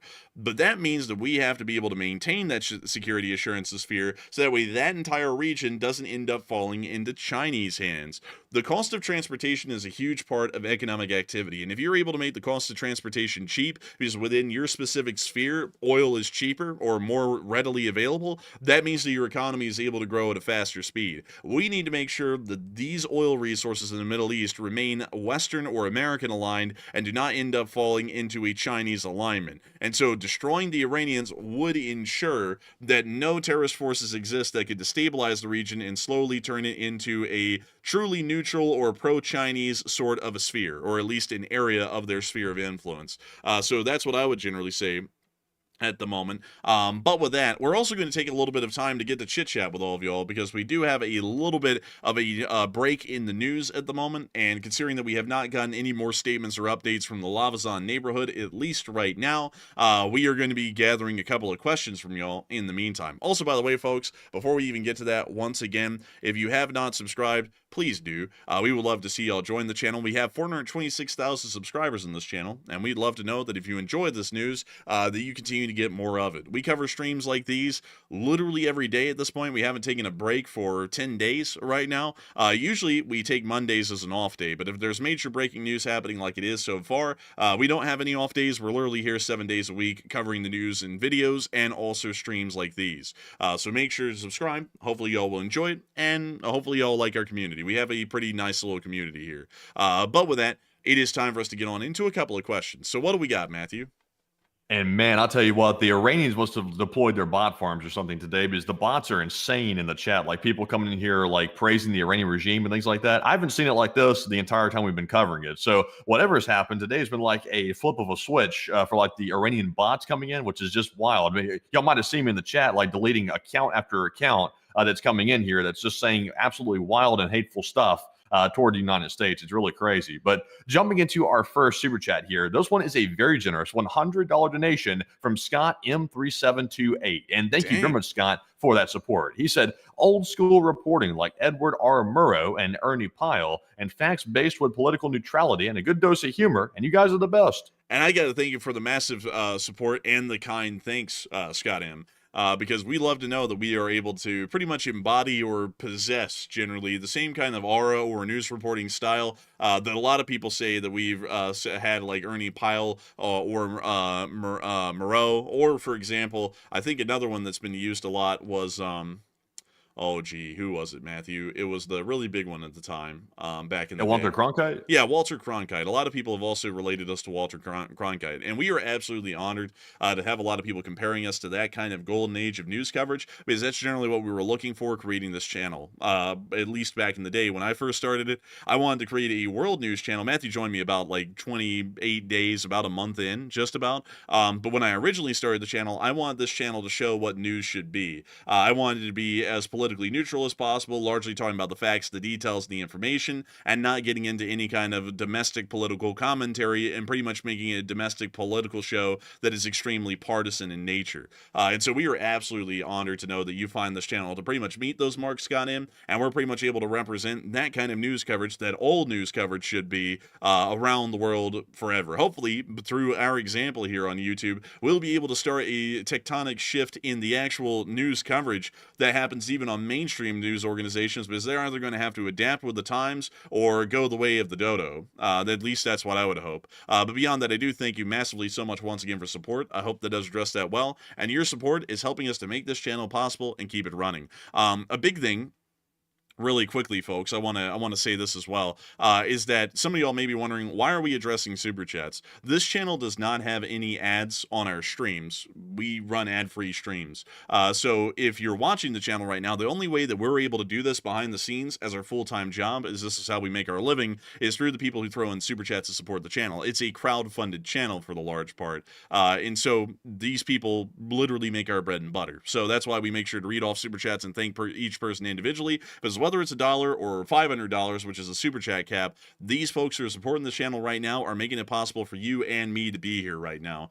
So we want to give them a massive thanks and appreciation, not only on our end, but from the entire audience, because they are making the show possible. And so with that, we are on to the next one. All right, and our next one here is going to be a $100 support that also came in from Scott McConaughey. And thank you very much, Scott, for that massive support right there. Sadly, I don't see a comment attached to it, so there's nothing to address, but we do appreciate it very much, Scott. And of course, like the Enforcer said, that does help keep the entire channel running. So we do sincerely appreciate that. But Enforcer, what say you? And a huge thanks to you, Scott. You didn't throw in a comment, but that support is massive, and of course, it helps to grease the gears to keep our news machine running. So a massive thanks to you once again, and we're on to the next one. And our next one here is going to be a $50 support that just came in a moment ago from Just Chillin', who put in the 50. And thank you very much, Just Chillin', as well. They said, sha-na-na-na-na, hey, goodbye. And I thank you for support, Just Chillin', and I guess that might be happening to many soon. Once again, folks, I do want to make it clear for anyone joining us right now, we have not been able to confirm that Khamenei is dead. There has been an airstrike near or onto his bunker in the Lavazon neighborhood, but we have not been able to confirm that he is dead or alive. So just want to make that clear again to everyone. But that still is a pretty funny joke, and that will end up aging like fine wine if it turns out that he was taken out. And so with that, I hope that does address that the best we can. And with that, we are on to the next one. And we just got a massive $100 support that just came in from David Croton. And thank you, David, as well for that support. Also extremely generous, by the way, the third of the largest super chats of the night. And we appreciate that very much. And Enforcer, what say you? And I got to thank you for the massive support in helping this channel to keep on running, because if it wasn't for folks like you, we would not be able to make this channel possible, David. You didn't throw in a comment, but we are massively appreciative of the support and helping this channel to keep on running, because folks like you make this thing possible. Also, really quickly, Matthew, I was wanting to make sure, did we get that $200 super chat that's up there in the top of the live chat? Let's see here. I'm trying to catch up here. Give me a second. I got to try to get a couple more. I'm getting behind here. Let's see here. I'm actually trying to find it myself. Oh, let's see. Where in the world did it go? Hold up, folks. No, I got it. I got it right here. I got it. I just got it. Okay, good. I was just wanting to make sure because it looked like we missed it there for a second. But with that, we are on to the next one. All right, so our next one is that $200 donation that just came in from Schmoopy, and thank you very much, Schmoopy, as well, for that $200 support and also supporting the channel in a massive way indeed. And they said, from our home to yours, we thank you. And I got to thank you so much, from our home to yours, because technically we run this thing out of our house. But nevertheless, I got to thank you so much once again for support and helping this channel to keep on running. If it wasn't for folks like you, we would have never been able to make this thing possible and keep it rolling to this day. The folks who support this channel make up our bread and butter. And just want to say that tonight because we have so many people here, so that way they know why we read off every super chat and give it a huge thanks. We run an ad-free stream. Generally, if we tried to monetize them, there'd be some issues with YouTube on that anyways, so better just to keep them ad-free. And support like yours actually helps us to be able to do this as our full-time job every single day, 24 hours a day at this point, practically, covering any major news developments that come out. So a huge thanks to you so much once again. I hope that addresses that amazingly well. And, of course, we have more. What do we got, Matthew? All right, so jumping on to our next super chat here, this one is going to go to Alex Stevens, who throws in a 50. And thank you, Alex, as well, for that support. He said, what are the vibes? Are we going to war? And what does theirs look like stateside? It looks like we probably are going to war. It looks like we're still moving forces into CENTCOM's area of responsibility, or at least surrounding areas of responsibility of different theaters like EUCOM and Indo-PACOM to get ready for this. So I would generally say, yes, we are most likely going to be getting ready. As far as it appears stateside, it's not really going to create any change. It'll pretty much be like the war in Iraq or Afghanistan. And this one will be even shorter. It honestly would be more so like the Gulf War than anything, because it will most likely just involve airstrikes, or really it might just be like the conflict against the Houthis. It pretty much will be just airstrikes, and that's it. And then it won't really result in anything else. So I hope that does address that the best I can. I thank you once again for support and helping this channel to keep on running, and thank you for the kind words and enjoying this channel. And with that, we're going to be getting another one. All right. So, real quick, I do have some breaking news coming out right this second. We're starting to get some information about why the United States has asked Israel to hold off their attack on eliminating Khamenei. So, right now, we're hearing from a report here that the U.S. thinks that Iran would make a bomb if Khamenei is assassinated and Fordo is attacked. So that appears to be why the United States is issuing guidance to Israel to hold off at the moment, is because they believe that is a credible threat right now toward the United States, that Iran would develop a nuclear bomb very quickly if Khamenei was taken out. So maybe that is why they're telling Israel to do that, but that appears to be the report right this second. So, Enforcer, what do you think? It does appear they could create a bomb though at any time. They could be making one right now. It's like, honestly, I would say that that a brutal, rapid offensive or some action against the Iranians would be far better than stretching it out, because this is giving them that very time to possibly create a bomb or make a dirty bomb. I mean, they're going to create one if they want to at this point. There's there's nothing stopping them. So I would say just go forward with aggressive strikes and keep going at it. And if they make one, they make one, and then we'll have to deal with that when we get there. But Nigerian would say that's a really weird kind of a logic or reasoning to say, let's hold off and give them some more time. Because that's been the issue the whole time. We just keep giving them more time to get closer and closer to finishing one. It's like, let's just get in there and take care of it. It's already started. We can't stop it now. So let's just go ahead and get this thing done and over with. But with that, I hope that addresses that the best I can, at least with the breaking news developments that we have on the U.S. diplomatic stage at the moment. And with that, we are on to the next one. All right, so moving on to our next super chat here. This is going to be a $50 support from Slim Jim, and thank you very much, Slim Jim, for that support as well. He said, keep up the news, and you guys in Agenda Free are the only reliable sources anymore, and all mainstream sources, if they cover it at all, give it maybe just a 30-second highlight, and that's just about it. I thank you for the support, Slim Jim, and that's entirely true. I would have to agree with that. There's very few credible sources out there. Agenda Free and us are probably the only ones at this point, I would say, they're able to cover this kind of stuff with the attention it deserves. But outside of that, it is absolutely absurd how mainstream news gives no coverage to these major global events. They'll pretty much, like you're saying, give that 30-second coverage to it, and then they'll go right back to saying, and it really depends on what network you're on, that either the Democrats are terrible or the Republicans are terrible, and that's like the coverage for the rest of the day. It's absolutely ridiculous what people call news in this country nowadays in the United States, because I would consider that to be editorialism, or not even news. That's more so political commentary, which may as well fall under entertainment, in my opinion, than actual news coverage. And so, with that, I thank you once again for support and help with the channel and keep it running. I hope that is addressed out well. And thank you for supporting this channel and also throwing in some kind words to help us to continue to make this thing possible and keep this thing rolling. And so with that, we are on to the next one. And our next one goes to Little Softy, who puts in a $50 donation. And thank you very much, Little Softy, for that support. They said, are we sure that the Ayatollah was or is in that bunker in Lavazon? And thanks, and keep up the great work. And I love the real news. And I thank you so much for the support. And of course, there's always a little bit of questionability as to where someone is. We can only work with the information that we get on the channel. And the last information that we got from the Israelis was yesterday, and they said that he was still inside of a bunker in Lavazon. So with that in mind, working off of today's intelligence, we have to assume he's still in the bunker because he has not moved, at least according to Israeli intelligence prior. So that means when this airstrike happened, that's why everyone in the open source intelligence community is saying that it's his bunker that got hit. It's right near the base of the mountain where his bunker is supposed to be. And on top of that, the last intelligence we had is that he's there. With how it works with open source intelligence, we try not to fill in gaps with stuff we don't know. So if the last report we got 3 days ago said that he's there, if the airstrike happened today, he's still there according to our intelligence, and that looks to be an airstrike right on top of him. If there was intelligence to say that he moved just hours before and then an airstrike happened there, then it would have been that the Israelis were going after top IRGC officials instead, or some other high-up officials that lived in the Lavazon neighborhood, because according to other backup intelligence that we would have had, there are also other high-level targets that could be hiding in that area, either in their own bunkers or inside of buildings within the Lavazon neighborhood. So that's generally how open source intelligence works. So based off of the intelligence that we have at the moment, it is pretty much obvious to us that he is still in the Lavazon neighborhood in the bunker, because the last intelligence we had, which is still less than 24 hours old, is that he was there, he was in the bunker, and his family is also inside the bunker with him. So generally, based off our intelligence, we are very certain that he is still in the Lavazon bunker.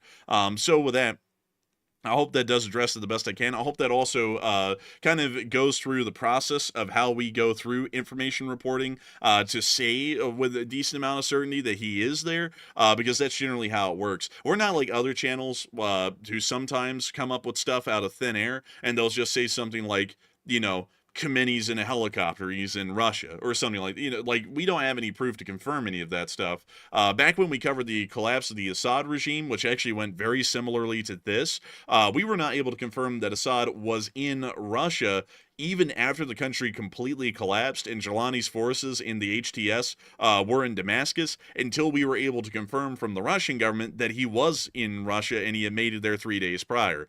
So we can only work off of the intelligence that were provided on the channel. Otherwise, we start getting into what-if-isms and uncorroborated intelligence and information. So that's how we came up with our statements and conclusions tonight, and they're 95 to 98% of the time incredibly sound conclusions and statements, or largely intelligence gathering operations. And so with that, I hope that does address that the best I can, at least from what we know right now. And with that, we are on to the next one. But a big thanks once again.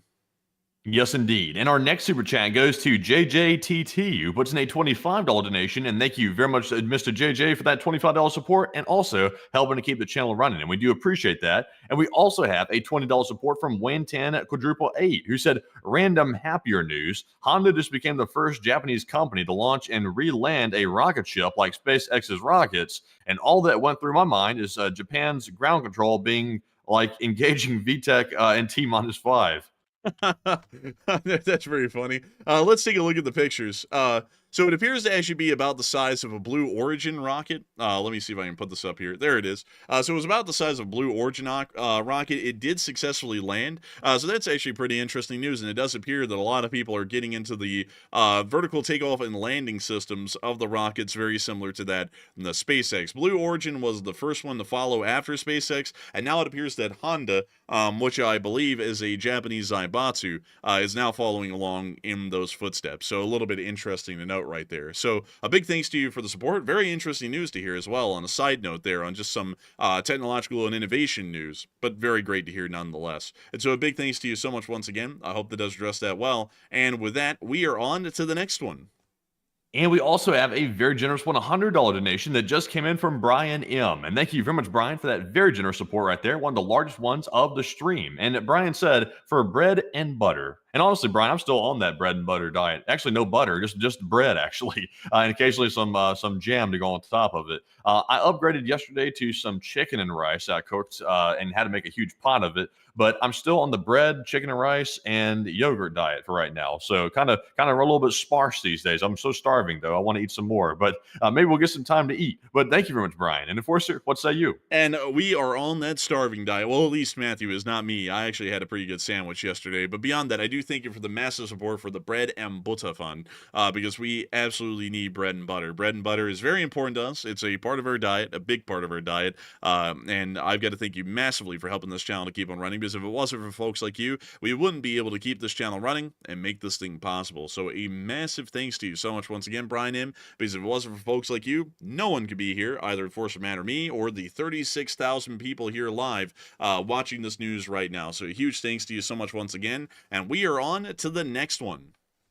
Also, by the way, we're currently getting some breaking news right this second that apparently Australia has announced the closure of its embassy in the Iranian capital, Tehran, and also the evacuation of all Australian officials. They're adding that apparently Australia's ambassador to Iran in McConville will remain in the region to support the Australian government, as well as to assist Australians in departing Iran. So the embassy's been closed, but they're leaving behind an ambassador. I'm not sure where he's going to be, but he's being left behind to help assist Australians in leaving Iran. So very interesting news right this second.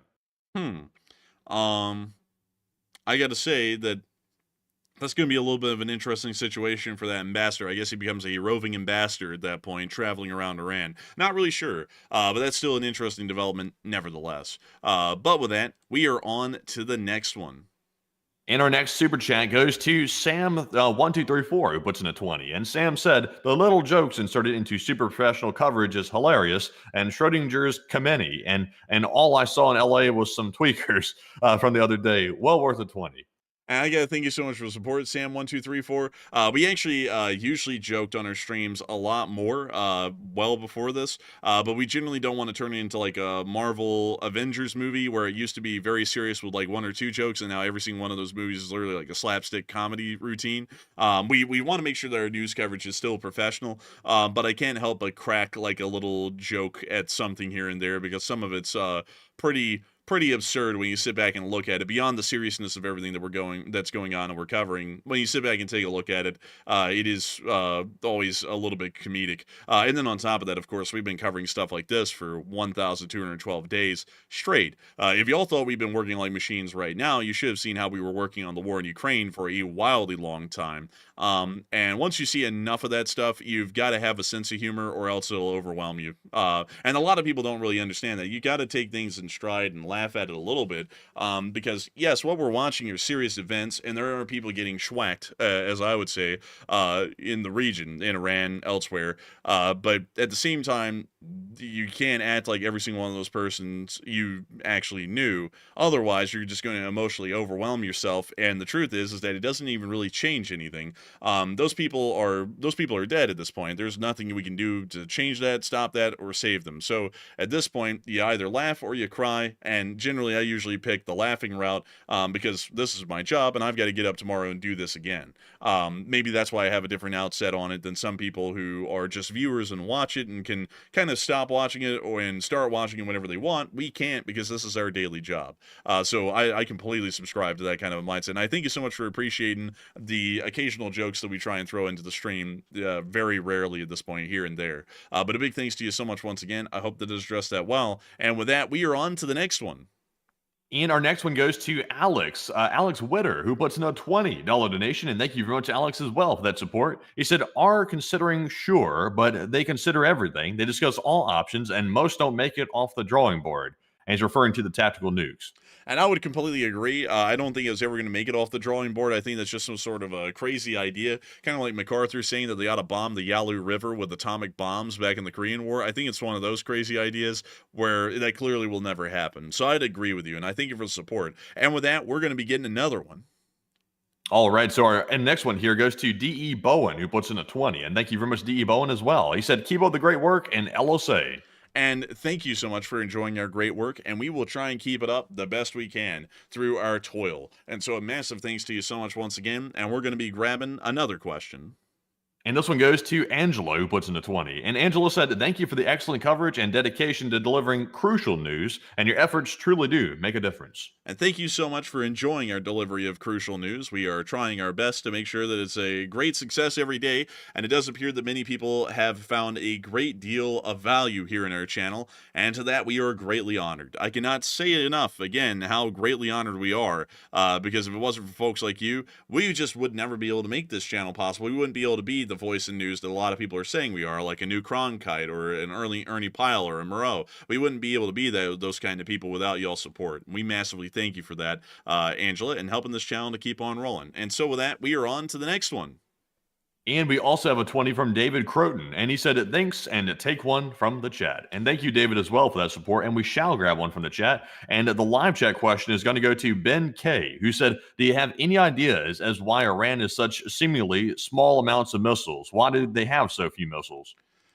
We do not know why they are firing such a small number of missiles. We actually believe it may be a limit on their launchers, or it may be the fact that their ballistic missile TEL crews are so poorly trained that they were not able to keep up a high intensity of fire for long and fatigued rapidly due to what they're having to do. That may also be the fact of the matter as well. But it's in between those two options. It's just that we're not sure which one is the actual answer. And so I hope that does address it the best I can. And I thank you once again for support and helping this channel to keep on running. And with that, we are on to the next one.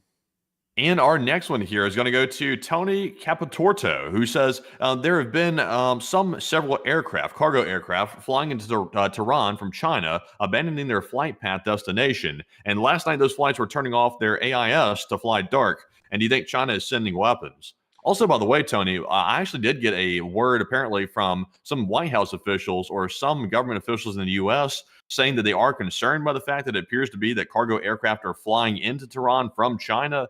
So that seems to add some credence to the idea that it looks like China might actually be giving Iran some type of munitions or some type of supplies of some sort that are being flown in using Chinese cargo aircraft. So that is obviously very concerning. But Enforcer, what do you think? I would have to say it is quite concerning. I'm not really sure what they're shipping in, but I highly doubt it's any kind of nuclear weaponry. I'm very sure that's not nuclear weaponry. It may be something to help them out with their ballistic missile forces, maybe, but beyond that, I would not even have a clue. But I'm incredibly certain that it is not anything that would help them to create a nuclear bomb. And so with that, I hope that does address that the best I can, at least from what I would know. And a big thanks to you once again for the support and helping this channel to keep rolling. And we're going to grab another question.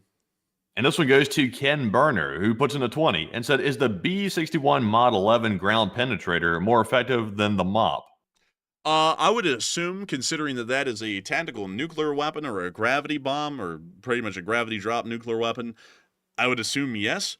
But we also don't want to use nuclear weapons willy-nilly, because now we're going to be starting a global precedent where people will use tactical nuclear weapons whenever they run into a roadblock, which could start to cause a lot of major issues around the world, and that could start to make the world a lot more of an unstable and dangerous place. So it probably can, but that's also why we've developed the conventional MOP to be able to do the job just about all the same. And so with that, I hope that addresses that the best I can, at least what I would know at the moment. And I got to thank you for helping this channel to keep running, because if it wasn't for folks like you, we wouldn't be able to be here right now. And with that, we're going to grab another one.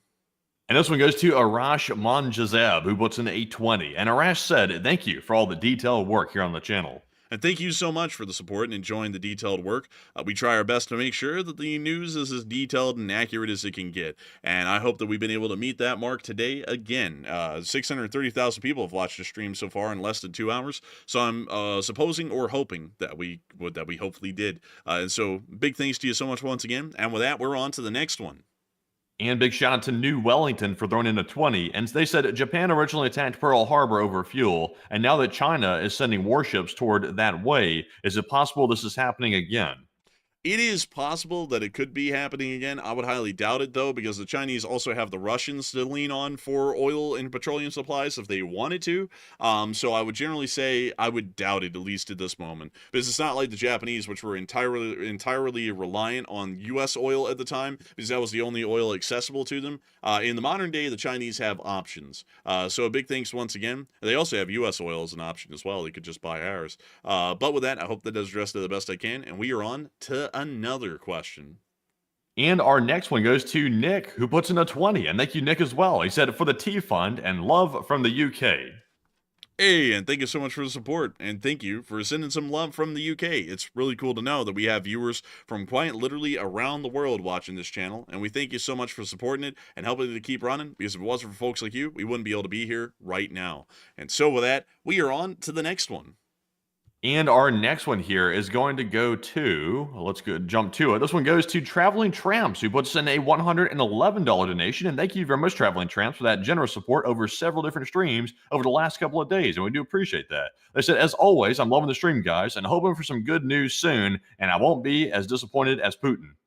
And I got to say, thank you so much for the support. And I would have to say that I would be a little bit disappointed as well if I was Putin, especially in my opinion. Well, actually, sorry, it's a correction there. I misread that, Traveling Tramps. I do thank you for the support, and thank you so much for loving the stream. And also, I don't think anyone can be as disappointed as Putin at this point. The entire Russian world is collapsing around the Russians, and on top of that, the Russian economy itself is collapsing around Putin. So it's going quite poorly for him, and I would say that anyone could be less disappointed than Putin. But still, a massive thanks to you so much once again. I hope that does address that incredibly well, because if it wasn't for folks like you, Traveling Tramps, who's been around for quite a long time and has supported this channel greatly, we would have never been able to make it to today. So a huge thanks to you once again, and we're on to the next one. All right, and our next one here is going to go to AMX10 Speedy Bang Bang, who puts in a 10, or a 15 actually, and says, take a live chat question. And we shall, AMX10, and thank you very much for the support once again. And the live chat question this time goes to Weisrot, who says, do you think if the U.S. is using a tactical nuke in Iran, that Russia will then use a tactical nuke in Ukraine framed as a response? Yes, I actually think that would be a high likelihood because we're laying out a clear precedent that if you run into a strategic roadblock, drop a nuclear bomb on it, and then that's what a lot of people are going to start working with, because then Pandora's box has been pretty much opened at that point in that category. So not a great idea to use a nuclear weapon in Iran, because we're going to be sending a message to everyone else that now you can just use nuclear weapons freely on the battlefield. Not a good idea. And so I hope that addresses that the best I can. Big thanks to you. And we are on to another question. And this one goes to Shalom, who puts in the 15. They said, hello, I'm from Israel, and thank you for the objective review of the entire situation. And thank you so much for enjoying our objective view. We have tried to make sure that we cover literally everything in the Iran-Israel conflict, both in Israel and in Iran. And I hope that that definitely shows in our coverage. I know it shows in our coverage because we have Iranian bots coming in here, and then we have Israeli bots coming in here. And because we'll cover hits in Israel, some people go, do you hate Israel? Do you not like the Israelis? And then when we cover all the hits in Iran, it's this is AI, it's fake, or do you hate Iran? Are you some sort of a this and that? And it's like, no, it's like we're just covering news. It's our job to cover news. And so I know that we're doing a really good job because we've been getting some of those even tonight. And so with that, I thank you so much once again. I hope that does address that well. And with that, we are on to the next one. And our next one goes to Pagetto 666, who puts in the 14 and says, good job, Enforcer and Enforcer Matt in LSA. And thank you so much for the support, and thank you for helping this channel to keep on running, because Enforcer Matt and me do an incredible job on air so far. So a massive thanks to you once again, and we are on to the next one. And our next one here goes to, let's see, wait a minute, hold on. Let's see here. So I'm currently getting some news. It looks like the IDF might have just carried out its strike on the carbon fiber facility, which is outside of Rash. So let's take a look and see if we can spot and see if this footage does appear to show the carbon fiber facility getting hit. That the IDF had issued a evacuation warning for shortly a while ago. So let's take a look at that footage and spot it. All right, let's take a look.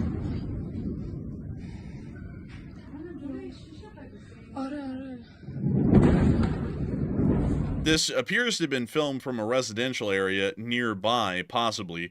If we were to zoom in into this area, the buildings actually would kind of line up. Like, these are actually the same multi-story kind of residential building that we might see.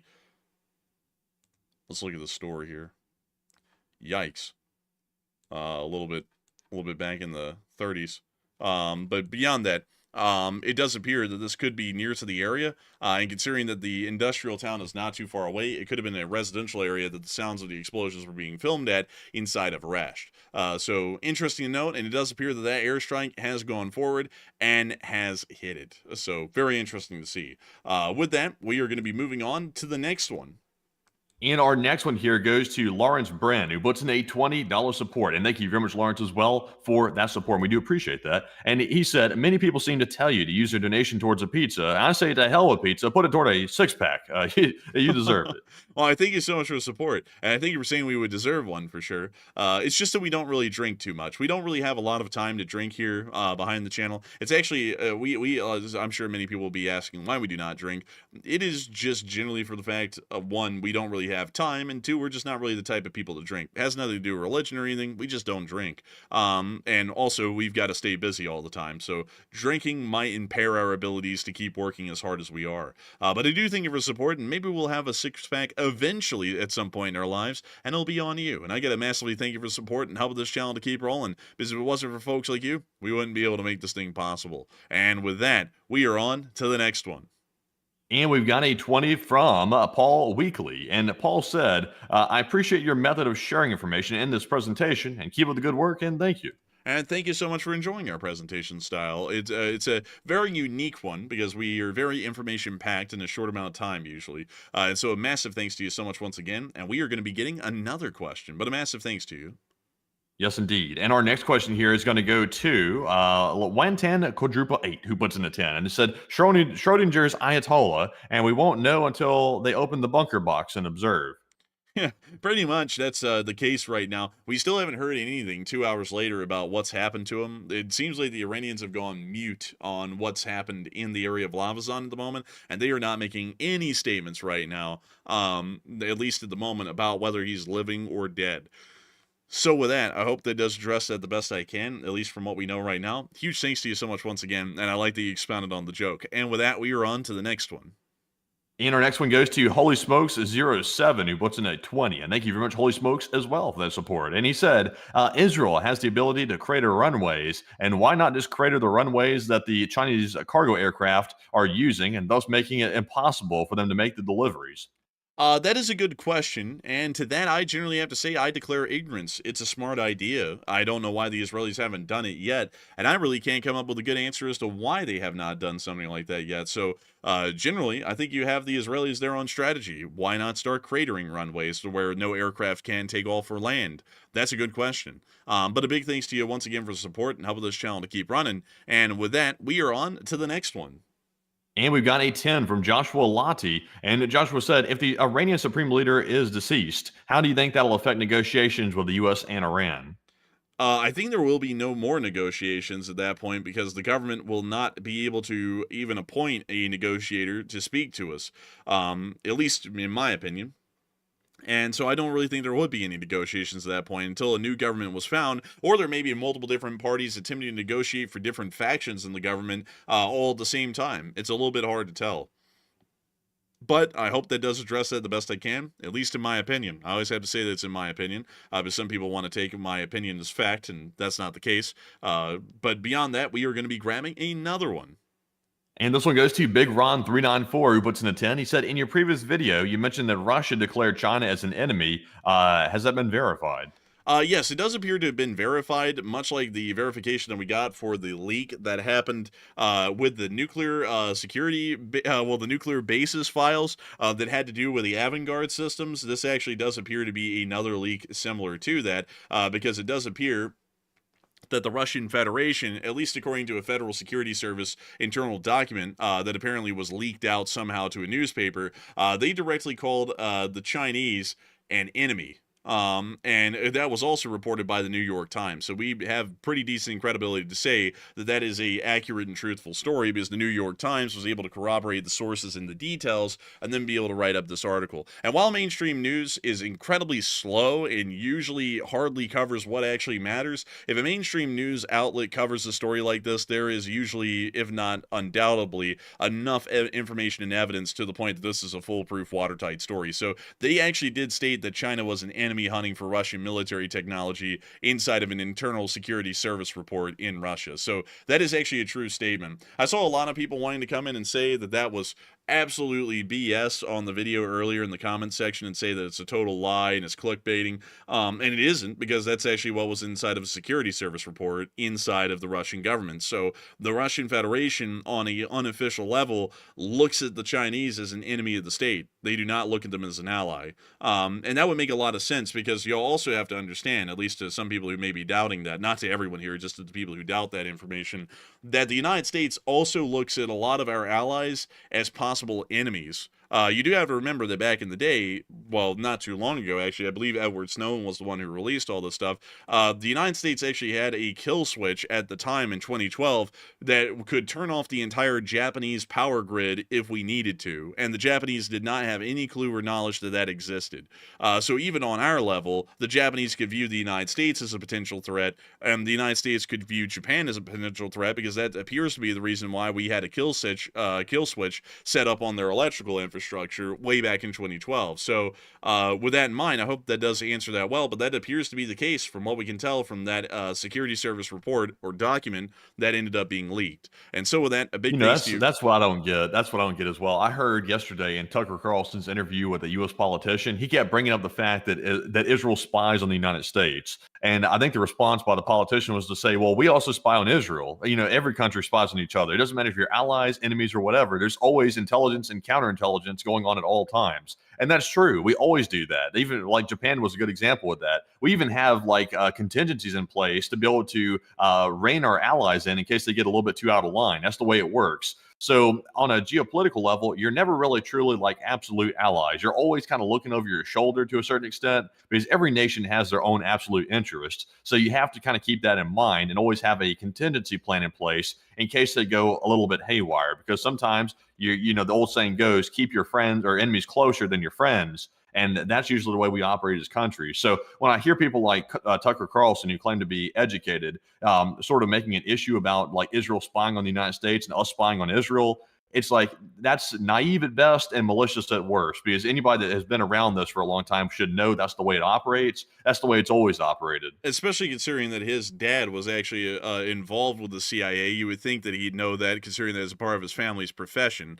So it doesn't really make a lot of sense that he'd even that seemed to be a disingenuous statement on his end. He quite clearly, if he's as knowledgeable as people claim, which I have my doubts, but if he was as knowledgeable as people claim, he would clearly know a simple fact like that, because that happens in everything. Like that would be a little bit stupid to not conduct intelligence, even on our allies, and counterintelligence as well. That would be a little bit goofy, in my opinion, because every single alliance in the world, just to make this clear, alliances are supposed to be firm and steadfast, and are supposed to be treated very carefully, but at the same time, you cannot trust your allies wholeheartedly on a national level, because nations do not work like people. You do not get the next door neighbor friend and then you just give them preferential treatment. They're friends of a convenience for a larger part. The entire Western world is a major alliance out of convenience. We're all the same part of the economic structures that we have. We all generally share the same kind of military equipment. And generally, the entire Western world as we see it today was created by the United States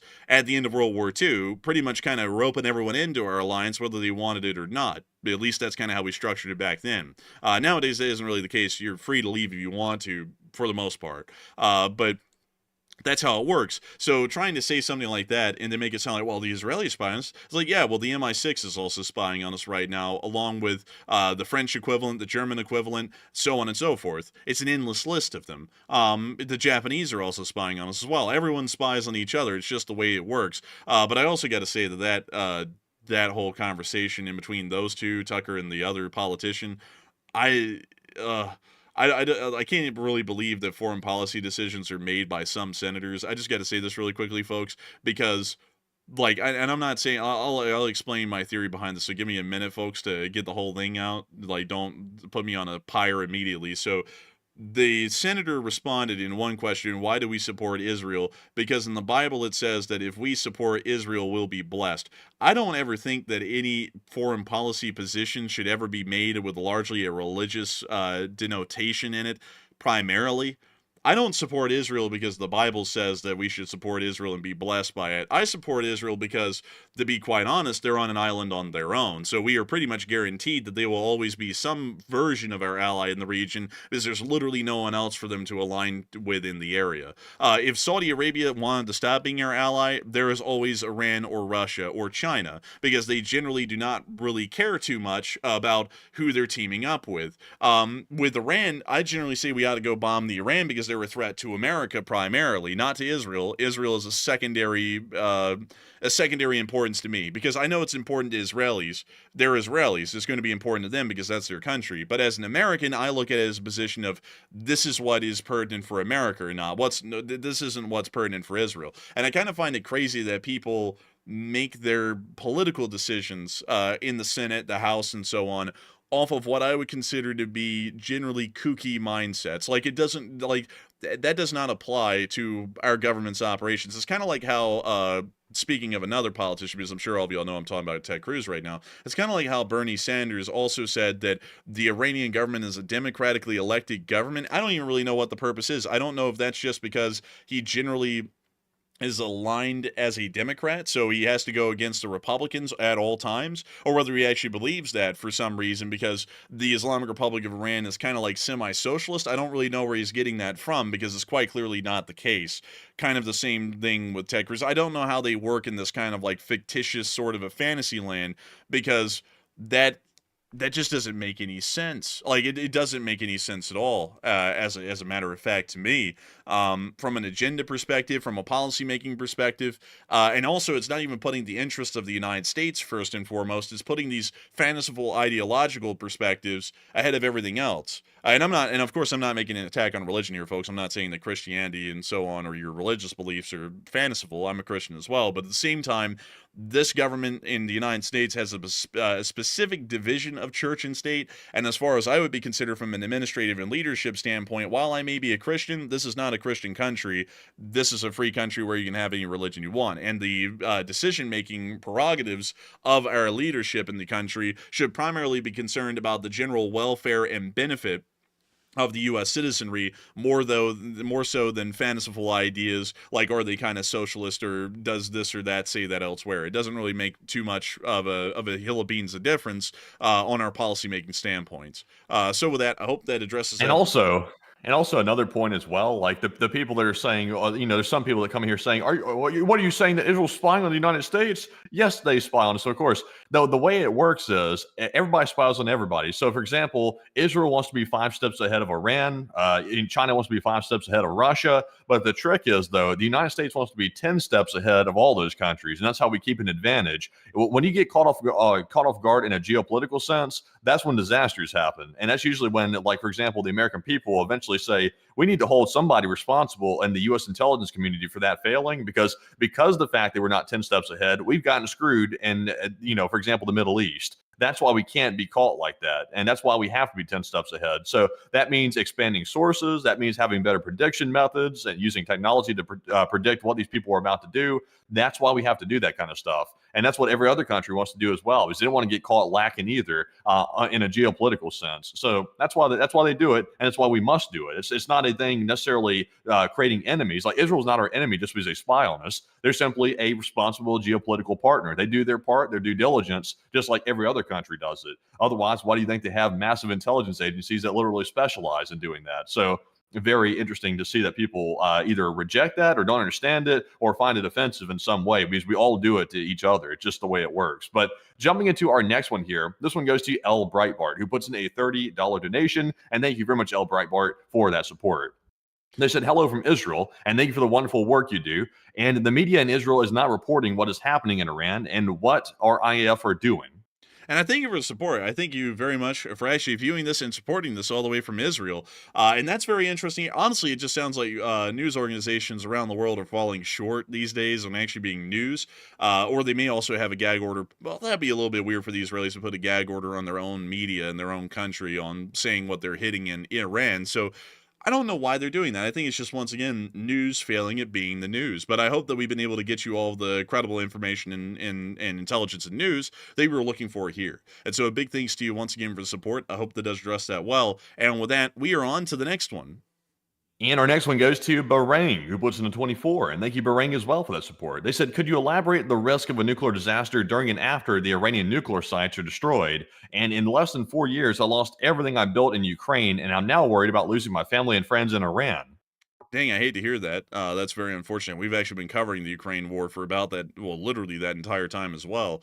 But the answer to your question would be the radiological fallout of any ongoing attacks against nuclear facilities in Iran is going to be very small. Even at the IR-40 facility, the radiological fallout is going to be minor, and it's not going to travel far. From what we could tell, the steam, if it was carrying anything radioactive, is dissipated. That steam most likely settled near to the ground again here recently, and it generally be fine. I also would say that with any other attacks on facilities like the enrichment plants, that appears to have caused a minor radiological incident again, but not a major one. The only incident that we could see that would cause a major radioactive incident in the country would be if they hit the Bushehr nuclear power plant, but that won't happen. It doesn't appear that the Israelis are wanting to target that facility, and also the radiological fallout could reach Israel if they hit that. And it also would irradiate the Persian Gulf as well pretty quickly. So generally, everything's going to be fine in Iran. Even if they hit the nuclear sites, it's not going to be that bad of a thing, because we're not looking at any kind of Chernobyl or Fukushima level disaster here. All of them would be quite small, to the point that it would be less than 3 Mile Island. And most people don't even remember 3 Mile Island, which was technically the worst nuclear disaster in U.S. history. And it was so contained and so minimal in its damage, most people don't even know about it in America. But with that, I hope that does address that the best I can. A big thanks to you for support and help with this channel to keep on running. And with that, we are on to the next one. Also, by the way, I can't remember if I brought this up before, but I have gotten video here showing the Israeli strikes in the area of Rash, and it appears to be a new angle of it. And we're hearing right now that apparently it was a very large explosion. We have a video directly showing the moment of strike. And here it is.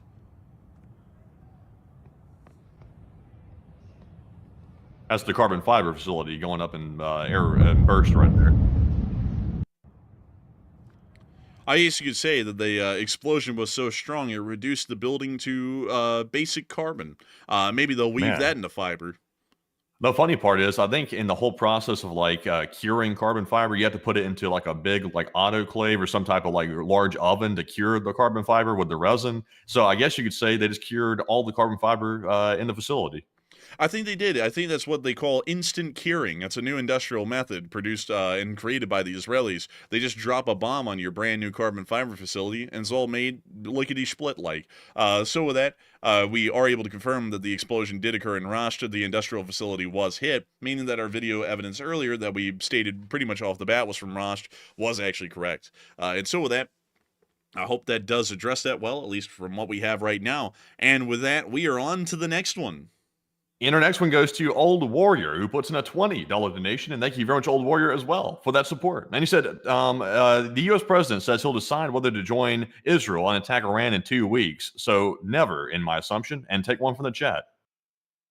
That's actually a really difficult one to answer because half of me is actually agreeing with you because that also has been said about Ukraine is in the next 2 weeks we'll have an answer. And I think you said that 6 or 7 weeks in a row now, every 2 weeks. So I don't know. He's getting a lot of national security briefings in the Situation Room on it at the moment. But I generally, here's how I'm going to say it because I don't know what's going to happen. Here's how I'll address it. If he doesn't take action against Iran, he did the wrong thing. If he takes action against Iran, in my opinion, he did the right thing. I'm just going to say that because getting into what I'm thinking about what he's going to be doing, it starts getting into the weeds a little bit too much. And also, it's really hard to follow along with what he's even doing, really, to be honest, most of the time. Because one day we'll say this, the next day we'll say that. Like today, we're saying give it 2 weeks, but then we're also saying we might use a tactical nuclear weapon on them, and then it just becomes a little bit too confusing to follow, and then we just have to sit back and wait for a decision to eventually be made, although we don't even know when that decision will happen, if it ever does. So if he approves the strikes, good on him, he did the right thing. If he doesn't approve the strikes, he has done the wrong thing. That's what I would generally say. And so with that, a big thanks to you so much once again. I hope that does address that well, and with that, we are on to the next one. And this one goes to Kevin Luciano, who puts in a 10. And thank you very much, Kevin, as well, for that support. And we do appreciate that very much. And we also have a 10 from Wantan Quadruple 8, who said a 4.2 magnitude earthquake 2 days ago in Faryab, Iran, and another 4.2 today in Rash, Iran. And are they attempting nuke tests? And the media is quiet on the earthquakes, but many back-to-back is very suspicious. Considering they're entirely different areas, I would assume no. Usually a nuclear testing site is pretty centralized to a singular area, and the fact that they're continually having earthquakes in different areas most likely shows that it's normal seismic activity. As we've been hearing of earthquakes in Iran pretty much over the years that we've been covering this, there's been a good amount of smaller ones like that. And so with that, I hope that does address it the best I can. A big thanks to you once again for support. And with that, we are on to the next one. And we have a 10 from Kyle Vanderflute. And he said, Russia's displeased and they need to do something about it. Yeah, and they're displeased. They need to do something about it, but that's going to be nothing because they can't do anything really. I mean, they're getting bested by Ukraine, which even still doesn't have the greatest military in the world in terms of equipment. What in the world could they ever wish to do against a country even like Israel or the United States itself? They couldn't do anything. So they better just sit back and stay quiet and pray that nothing comes their way. And so with that, I hope that addresses that well. A big thanks to you once again, and we're on to the next one. And Bo Clark put in a 10 and said, awesome carbon fiber joke. And honestly, I'm glad you liked it. That was honestly a bit of a nerdy joke right there with the carbon fiber thing right there. Honestly, I don't even know if I was accurate or not. I've just heard things about how carbon fiber is made, so I had a fascination with it because how strong it is as a material. So I watched, I think, some documentaries on it, and I think I heard that they had to cure it with the resin and stuff like that in the oven. So I kind of put that together. Also, I'm a huge car person as well, and I learned about how that works with Paganis as well. So very, very cool. And also, I'm glad you liked it. But thank you for that support as well. And also, we had a 10 from Yorkie Mom 24, who said, y'all are awesome, and I'll have 36 minutes from Birmingham. Hey, that's pretty cool, and I gotta thank you for the support. And that's really neat to know we have a local native Alabamians here on the channel, supporting this channel and helping it to keep on running. Because if it wasn't for folks like you, we wouldn't be able to be here right now. So a massive thanks to you once again. And with that, we are on to the next one. And our next one goes to Just Chillin', who puts in a 10. And they said, Bot Be Gone Spray Fund, and grab one from the chat. And we shall grab one from the chat, Just Chillin'. And thank you very much once again for that support. We also have a live chat question, which goes to Alex Williams, who says, if a nuke gets used, what do you think the backlash to the economies in the United States is going to look like? If we used a nuke on Iran, there would be almost no fallout economically. If a nuke was used on Israel by Iran, then there would be a significant amount of panic in the stock markets, I'd assume, because the people who trade in stocks, or at least the ones who are the heavy movers, they're quite ignorant. Like, they'll just hear that something's happening. Like hell, sometimes a war is coming and it actually will be good for the economy. Like, you know, they'll create the economy, well, it'll create an economic situation where we had to spurn out a load of stuff. And then they'll start panicking and they'll tank the economy. It's like, what are y'all doing? It's like, that's just the totally opposite thing of what's about to happen. And then they end up creating a recession because of it. So I would generally say that if Israel was nuked, they're probably going to end up taking the economy. If we nuke Iran, then nothing's going to happen, probably. And so with that, I hope that does address that the best I can. A big thanks to you once again for the support and helping this channel to keep on running. And with that, we are on to the next one. All right, and this one goes to Sparky, who says, awesome stuff, guys, and also RN4 Vets New York, who put in the 10 and said, great coverage. Hey, and thank you both for supporting the channel and enjoying our great coverage. We try our best. And with that, we're going to be getting more questions. And our next one goes to Dabson, who puts in a 10 and said, keep up the good work, gents, and you inspired me to start my own journey down the live radio path. Hey, and best of luck to you. I hope that it goes quite well indeed. And I got to thank you massively for your support and helping this channel to keep on running, because if it wasn't for folks like you, we wouldn't be able to be here right now making this thing possible and getting to cover the news. So a massive thanks once again. I hope that does address that incredibly well. And also, folks, by the way, since we are just going through the questions at this point, we haven't been able to get a major amount of breaking news developments at the moment. We're still waiting for anything to come out on Khamenei in Lazavi, I believe it's called. Or Lavazi. I don't know why I'm forgetting the name right now as well. I don't know why, but Lavaz, I don't know what the hell. I can't remember it. That neighborhood out there in northeastern Tehran somewhere. Lavazon. Lavazon, yeah.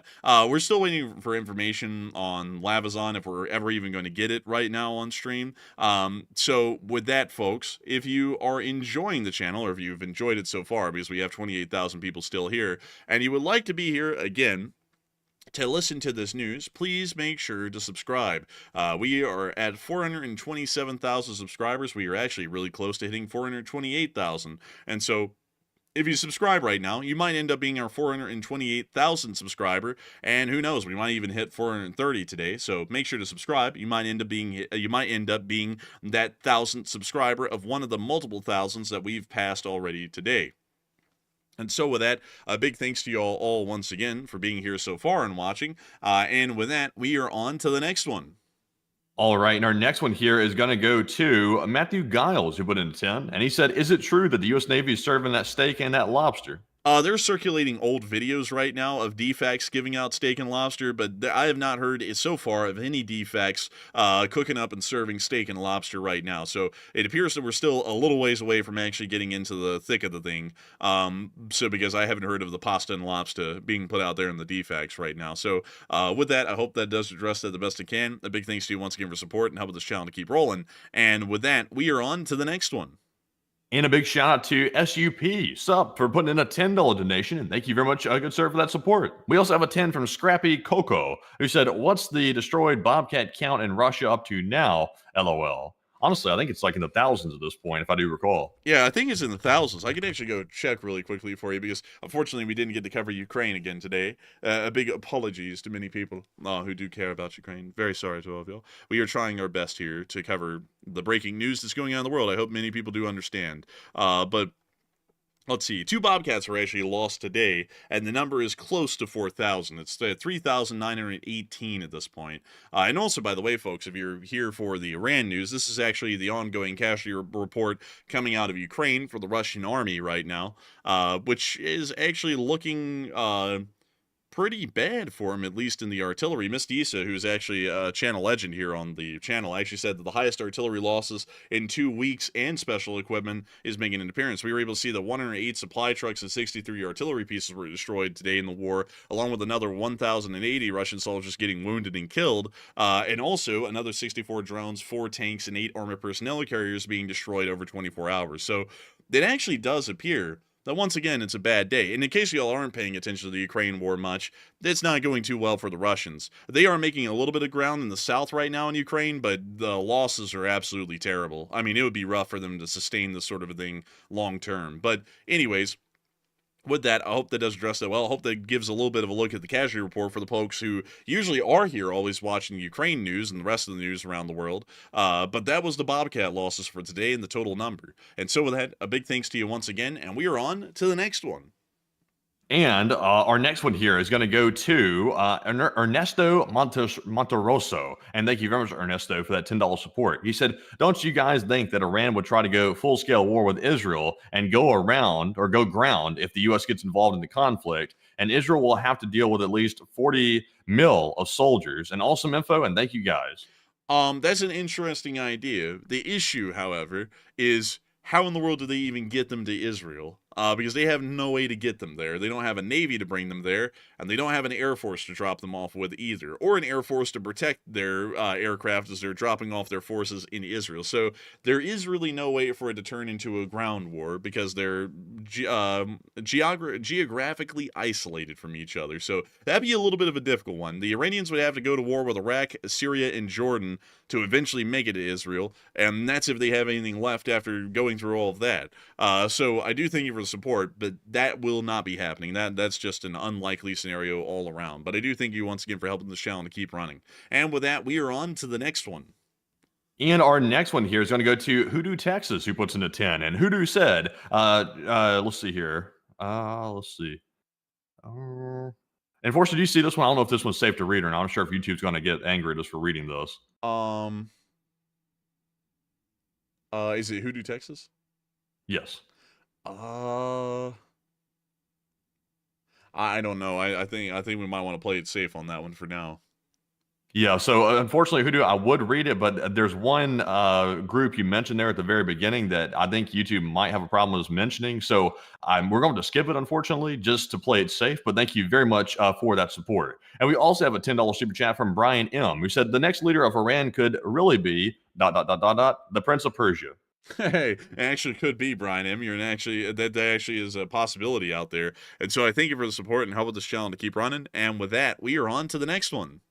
And this one goes to Mudman, who puts in a 10. And Mudman said, let's see here. He said, am I the only one that thinks that this is all just a way for the U.S. to put missiles in Iran against Russia? Not really. This is really more so an ongoing situation between Israel and Iran, and it's not really a great or grand strategy by the United States. This has just been going on for decades at this point. And so with that, I hope that does address it the best I can. And I always love to see the esoteric accounts, man. They come in here and say something about like AIPAC or something like that. It's like you can't ever just be pro-American and support America's interest in the Middle East anymore, just for the sake of the United States, for the conspiracy theorists, because apparently you're always being paid off by the Israelis to support America's interest in the Middle East, where we have an obvious stake in what's going on there. It's always a little interesting. I think according to the crazy bots we get in the chat, I think I've been to the Bohemian Grove at least 10 times. Let's see, I've gotten to ride around on private jets everywhere I go. I've also gotten some money from a lot of different foreign organizations, according to the bots. I think at this point, I'm a very interesting man at this point, according to the bots' description. You might be the most interesting man in the world. Yeah, I might be promoting alcohol on commercials before you know it. Yeah, I mean, really, I mean, like, hell, dude, there's been so much crap put against us just over the past few days, folks, from, like, I want to say they're bots, but some of these people might actually be legit living nut jobs, because we've seen people say, we're paid off by AIPAC, we're paid off by Israel, we're like, what is it, man? Did they say, like, we're goyim, like, foolish, something like that? It's been an endless list of stuff like that. And you sit there, you just say something like, it's in America's interest to not let Iran create a nuclear bomb so they can vaporize millions of Americans eventually in the future. And these people are like, either they're bots or they're just brain dead people, because they're like, Iran can't nuke us. Like, that's never been the case before, and then became the case, like with the North Koreans. Like, literally, the North Koreans are the best example that just is not true if you say that, because North Korea didn't have an ability to nuke us when they first got a nuke. Now they do, and they can nuke anyone anywhere in America right now. So it's like, that is quite truly a stupid, brain dead statement to make. I mean, it's not even just unintelligent or uninformed, it's stupid. There's literal proof that that's that's not ever going to be the case, and people will keep pushing with that kind of stuff, that kind of a mindset. It's just this like honestly, like a lot of the discussions out there on topics, it's like a clown world out there, folks, on like some of the people who lead these conversations, or some of the people who listen to these people and then follow their viewpoints and topics.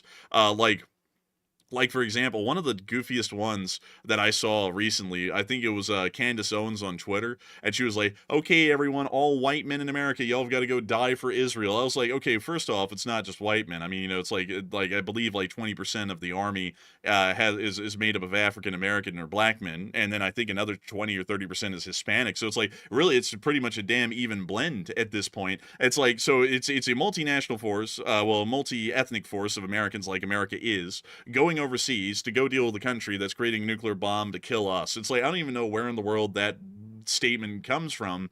This is like, it doesn't even make any sense. It's like, yeah, Israel's under the gun, but we are also equally under the gun. It's like saying, with North Korea making a nuke, it's just South Korea under the gun, although North Korea hates South Korea and the United States equally. It just doesn't make any sense as a statement. It has no logical founding.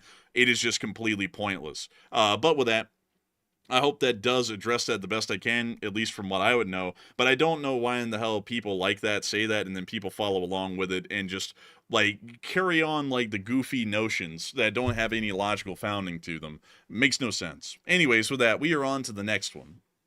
Also, we're getting some more breaking news right this second that apparently we are seeing some agreement amongst the United States and the French counterparts in cooperating to prevent Iran from acquiring nukes. That's a bit of a change because the French were a little bit iffy about that until today. So it sounds like we were able to convince them successfully. That's good. The French are on board. Also, we are hearing as well that apparently we're seeing more significant movement of U.S. Air Force tankers and cargo planes repositioning to the West Coast and also heading out toward Hawaii and maybe even further than that. So we're seeing more movement as of right this second, this time heading out to the Pacific. And let me put that down. And there we go. And let me get this on screen for everyone so that we all can see it. And there we are right there. There's all the aircraft heading out into the Pacific. One of them's actually made it or taken off from Hawaii right out there. And let's see here. And the French just agree with us that the Iranians don't need to have a nuclear weapon. So great to see right there. Great to see. Wonderful to see. So with that, hope that does address that well, at least our major news developments at the moment. And let's see. So it does appear that finally the U.S. is getting around to talking about the Strait of Hormuz. I feel like that would have been one of the first topics of priority is the Strait of Hormuz, but they're finally getting to it. Anyways, with that, I hope we were able to address that well.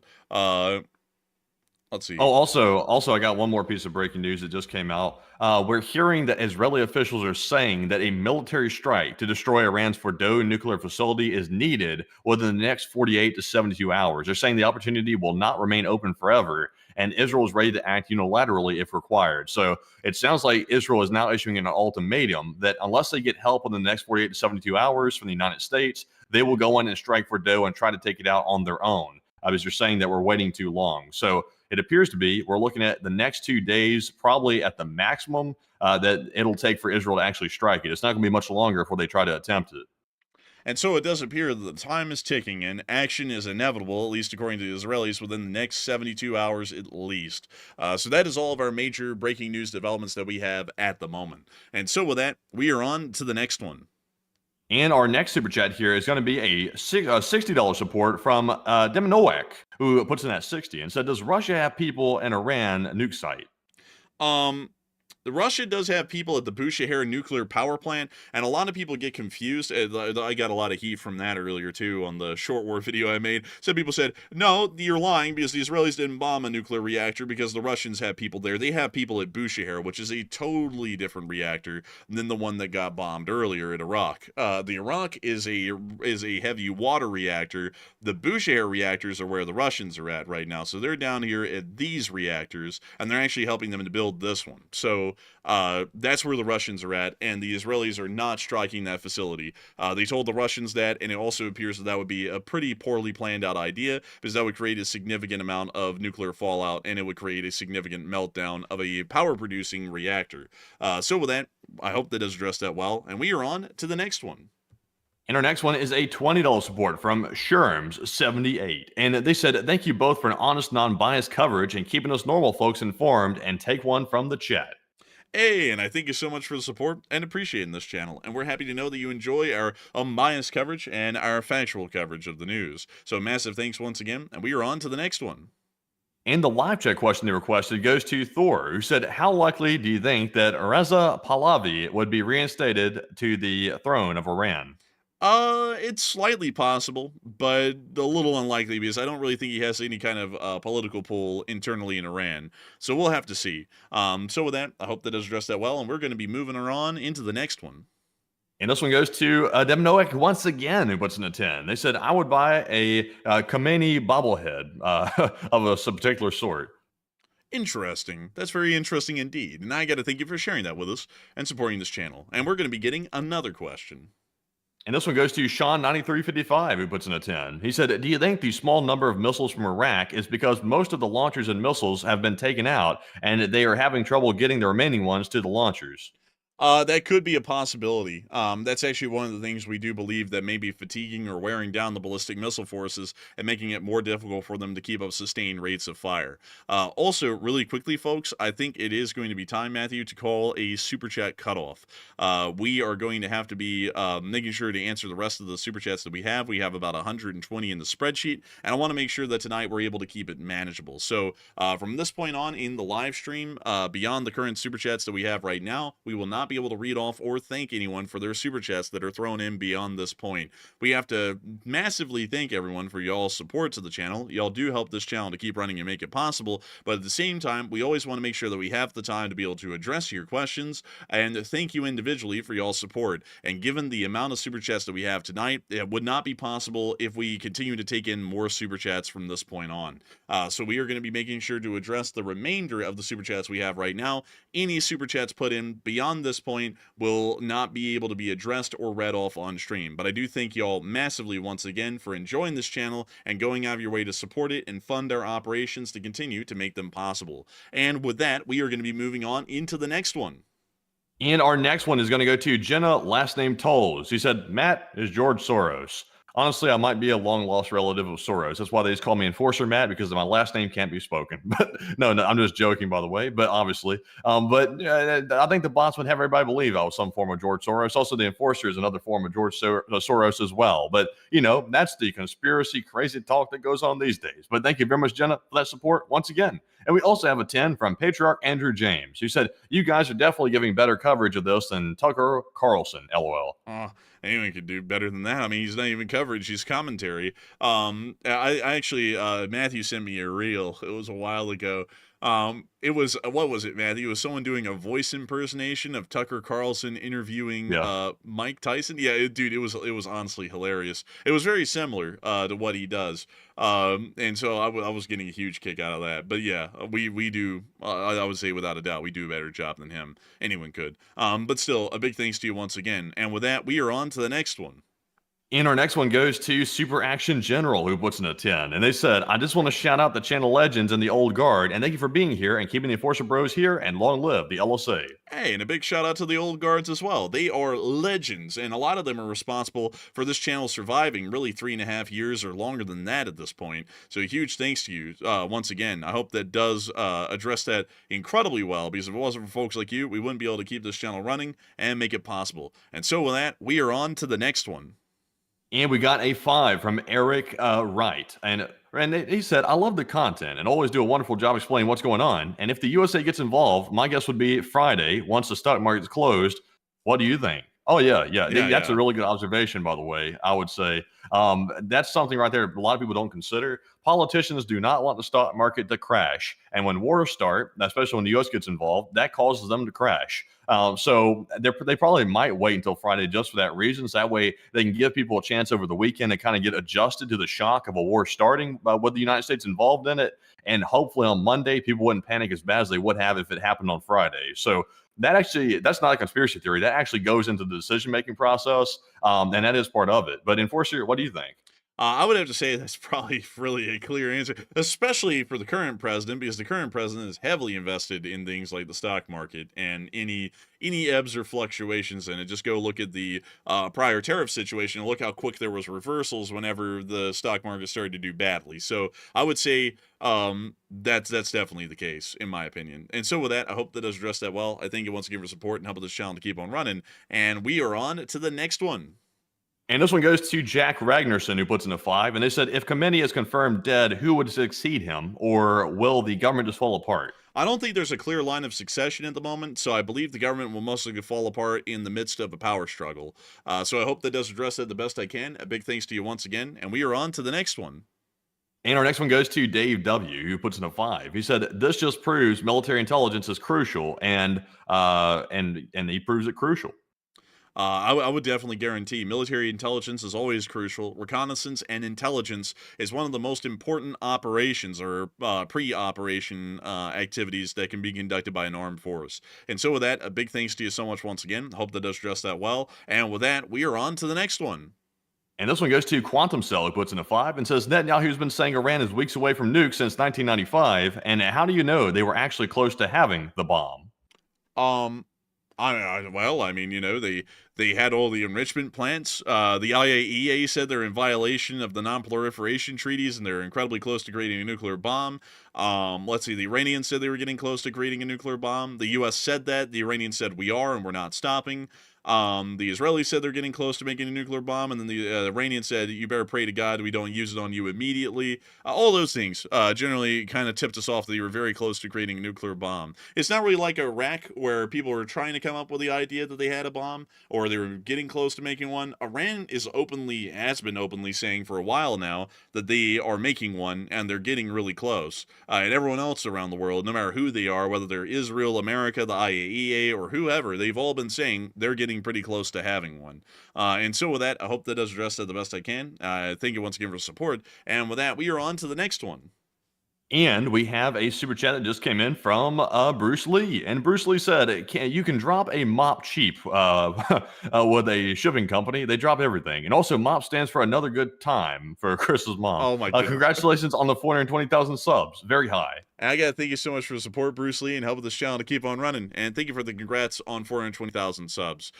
We've been trying our best to keep the channel going. And I got to say that that's certainly been a crazy thing over the past week in a day or so, about 8 days at this point.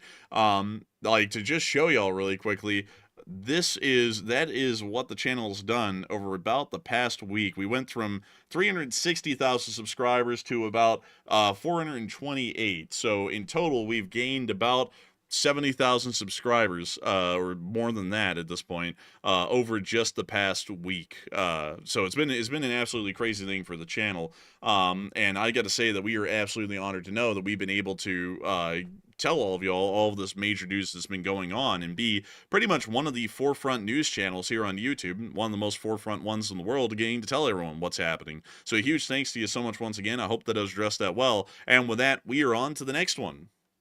Also, just a reminder, folks, there is a super chat cutoff in effect right now, so we sadly can't address any new super chats that came in beyond the point when we announced it, just as a reminder. But I want to give a shout out to Rick for throwing in that generous support, and also a shout out to MT as well for throwing in that support as well. But sadly, we will not be able to read off any more new super chats. We're going to finish out the ones we have due to time constraints, and also we got to eat too because we have not eaten. But moving into our next super chat here, this one is going to go to Philip Fix's LSA, who puts in a 5. He said, "This is it, gentlemen. The ones who have been here know the journey and are proud to watch what you become. And Sunday fundraisers will be wild, and Slava LSA." Hey, thank you for the support, Philip Fixes. And Sunday fundraisers will be wild here coming on up. And I got to thank you for the support and helping this channel to keep rolling. And I also got to say that it's been one hell of a journey. It's great to know that so many people who've been with this channel originally when it was covering Ukraine have watched it slowly evolve into a world news channel. And now we pretty much blossomed out as an actual world news channel covering major global news events whenever they happen.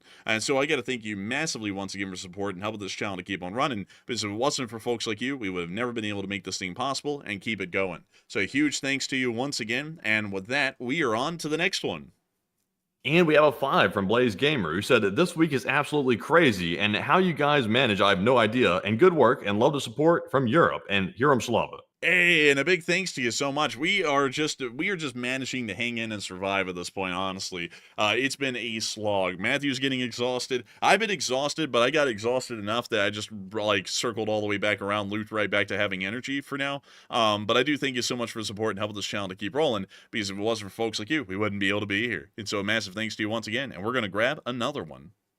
And this one goes to Duran and Paralysis by Analysis, who each put in a $5 donation, and we appreciate the both of you for that support. We also have a 5 from Jose Gonzalez, who said conspiracy theories stated that the United States has set off bunker blasting nuclear bomb in mountains of Afghanistan, creating an earthquake.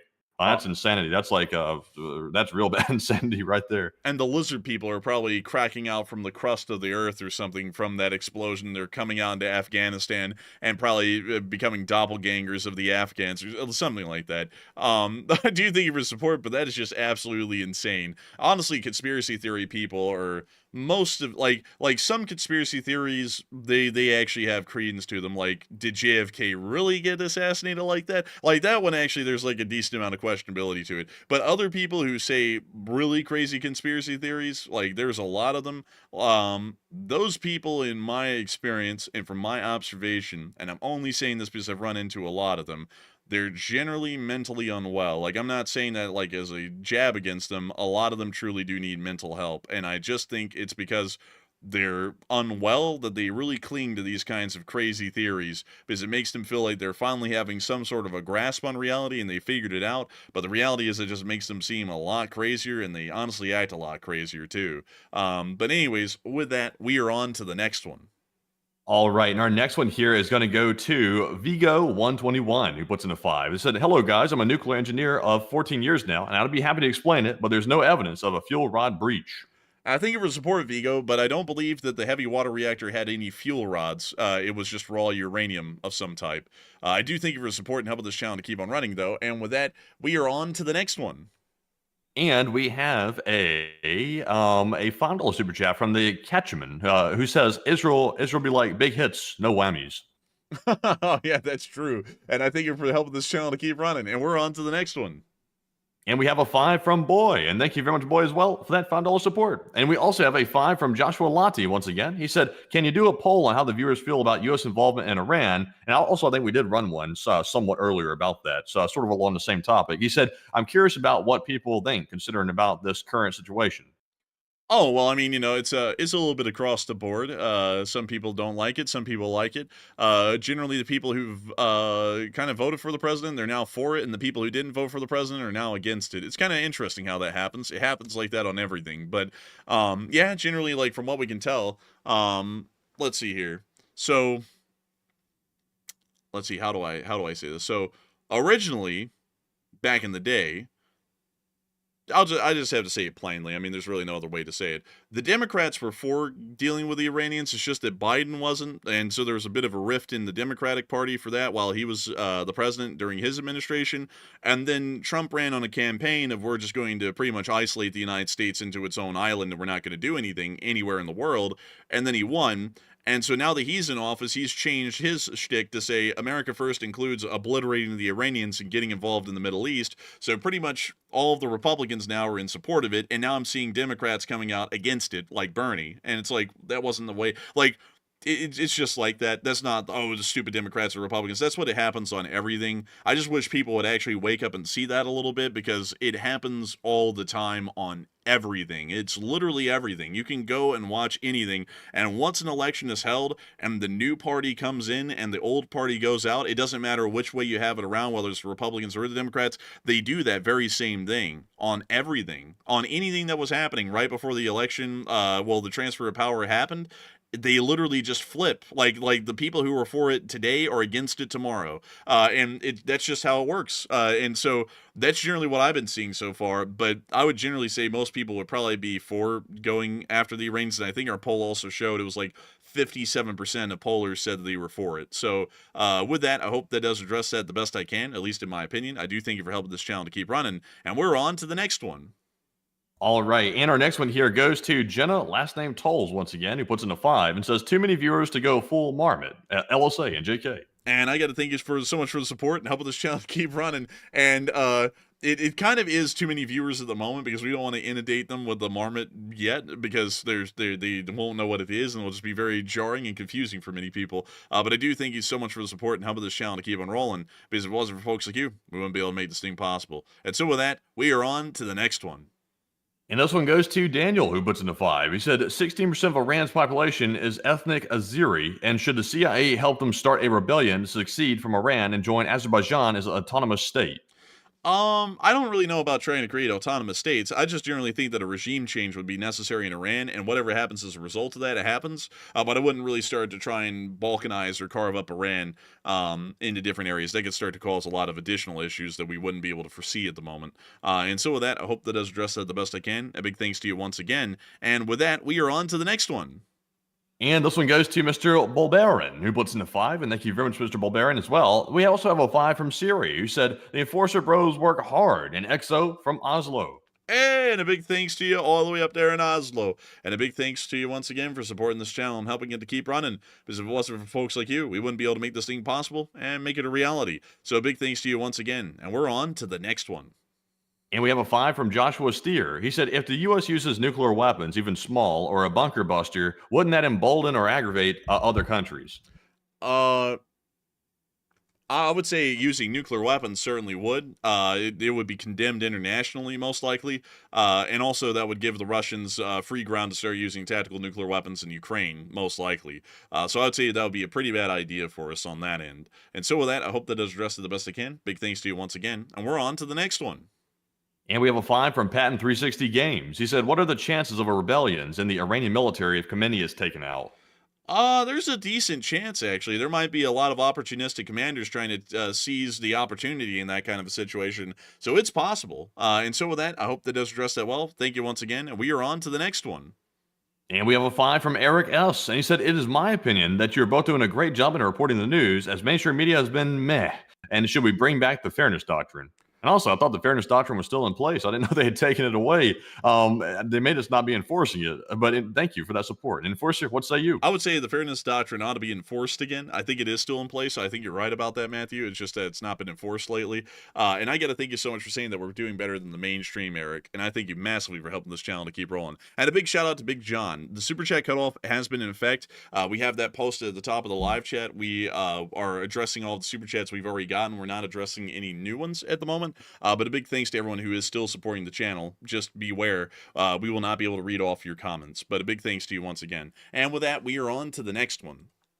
And this one goes to Pauleron Alexandru, puts in a 5. They said, with love and respect from Romania, and if Khamenei will be killed, what do you guys think will happen as a worst case scenario, and all the best? Honestly, if Khamenei was killed, worst case scenario, the Iranians start launching everything they have at U.S. bases across the region. That's probably the worst case scenario right there. And there probably would be some U.S. casualties. Of course, it wouldn't last forever. Like, we would obviously retaliate strongly and wipe them out, but there would be some damage. I think that's probably the worst thing we're looking at right now. If Iran doesn't have a nuke right now that they're currently wielding, then I don't think they're going to probably get one in the next couple of days or the next week or so. So we're probably safe on that front with the nukes. But that's probably the worst case scenario. I guess you could go even further than that and say that maybe it angers some neighboring countries in the region so bad that maybe they join Iran in their fight and attacking the United States in the region. But that would be a bit of a stretch, at least for right now. But Enforcer, what say you? I pretty much agree with Enforcer Matt. The worst case scenario is that they just start firing everything at U.S. and Israeli bases through the region. That would probably be our worst case scenario right now. So with that, thank you once again for support. And we're on to the next one. And this one goes to Justin D, who puts in a 5. He said, make Crab Rangoon great again, and LSA. Hey, and Crab Rangoons are the bomb. They are so good. Those things are amazing. I've been getting a great amount of food lately. Like, the food quality has been improving around here, and it's been a huge boost to my morale. Matthew's eating bread and like honey, I think. So he's having a little bit rougher. But I've been having great food lately. The morale is markedly improving at this point. And so with that, a big thanks to you once again. I hope that does address that well. And we're on to the next one. And the next one here is going to go to Dylan, who puts in a 5. And Dylan said, can you give any big news from Ukraine? Just a snippet. I watch every stream, and LSA. And a big thanks to you for the support and helping this channel to keep on rolling. There wasn't anything particularly big that I saw before we went on stream, because the truth of the matter was I really didn't get to look at it too much. I woke up this morning, made the video, and then right after the video was put out, about an hour later, and that hour I spent trying to get something to eat, and then I didn't really get anything to eat at all, and I just kind of ended up chit-chatting with Matthew a little bit too. And then we heard that Khamenei's bunker has been hit with an airstrike, and we were like, oh, we got to go live on air, because what if they come out and say that he's dead? We got to be live for that. So I didn't really get to really look at the Ukraine war news. I really didn't have a lot to do since I got up this morning and started working, getting to look around in the rest of the world at the moment. And so with that, I hope that does address it the best I can. I largely have to declare ignorance, though, as I wasn't able to look at Ukraine with a fine-tooth comb today. And with that, we are on to the next one. All right, so our next one here goes to Jenna, last name Tolls once again, who said, "Go Thunder, and everyone have a good night, and have a sense of humor, and don't let this depress you. Out of our control. We're just standing in the stands watching." Hey, and I thank you for the support. I largely agree with that, genitals. And so with that, a big thanks to you once again. And yes, everyone, it does says genitals. Like we know, it's a thing. We just read it. But with that, I do thank you for the support and help this channel to keep on running. And I would completely agree with you, Jenna. Last name Tolls. And with that, we are on to the next one. And also, I just completely forgot. I was not supposed to be reading off another one since the super chat cut off, so that was a mistake with that. But also, shout out to Jesse Joestar for putting in a 10 as well, and we do appreciate that. But just a reminder, that was a mistake on my part. There is a super chat cut off right now, and I was not supposed to read a new super chat coming in. So shout out to Brian M as well, who's throwing a 50, by the way. I'll give him a shout out since I just did that other one by accident. But thank you very much, Brian, as well, for that support. We also have a 5, returning back to the ones that we had, from Dead, who puts in that 5 and says, "I've been watching you guys all week, and thank you. And it feels like what cable news is supposed to be." And I thank you for support. I'm glad that we're able to meet the mark. And with that, we're going to grab another one. And this one goes to David Griffin, who puts in a 5. He said, "It could be that Iran is low on missiles because they gave them their proxies to fight the war." It's possible that they could have, but the Iranians only provide ballistic missiles to the Houthis, and they haven't provided that many to the Houthis from what we can tell, but still an interesting notion. And with that, we're going to be on to the next one. And the next one goes to Silver ZZX22, puts in a 5. He said, "Thank you for verifying that you're not AI the other night, but why should we believe you?" Mr. Senator, I'm Singaporean. I just start doing something like that, Matthew. Or sit there and say, Yeah. Mr. Senator, we've never worked with Cambridge Analytica. We're not stealing anyone's data. I should start doing stuff like that. That would clearly show that I'm not AI. Or, we could do something else. I mean, like this. Here in the mountains of Tehran, the great leader Ayatollah Khamenei may have been killed by an Israeli airstrike. Maybe that proves I'm not AI. I mean, I think that that's fairly decent proof, at least to me. But hell, y'all judge it. I'm sure an AI can do other voices too. I don't know.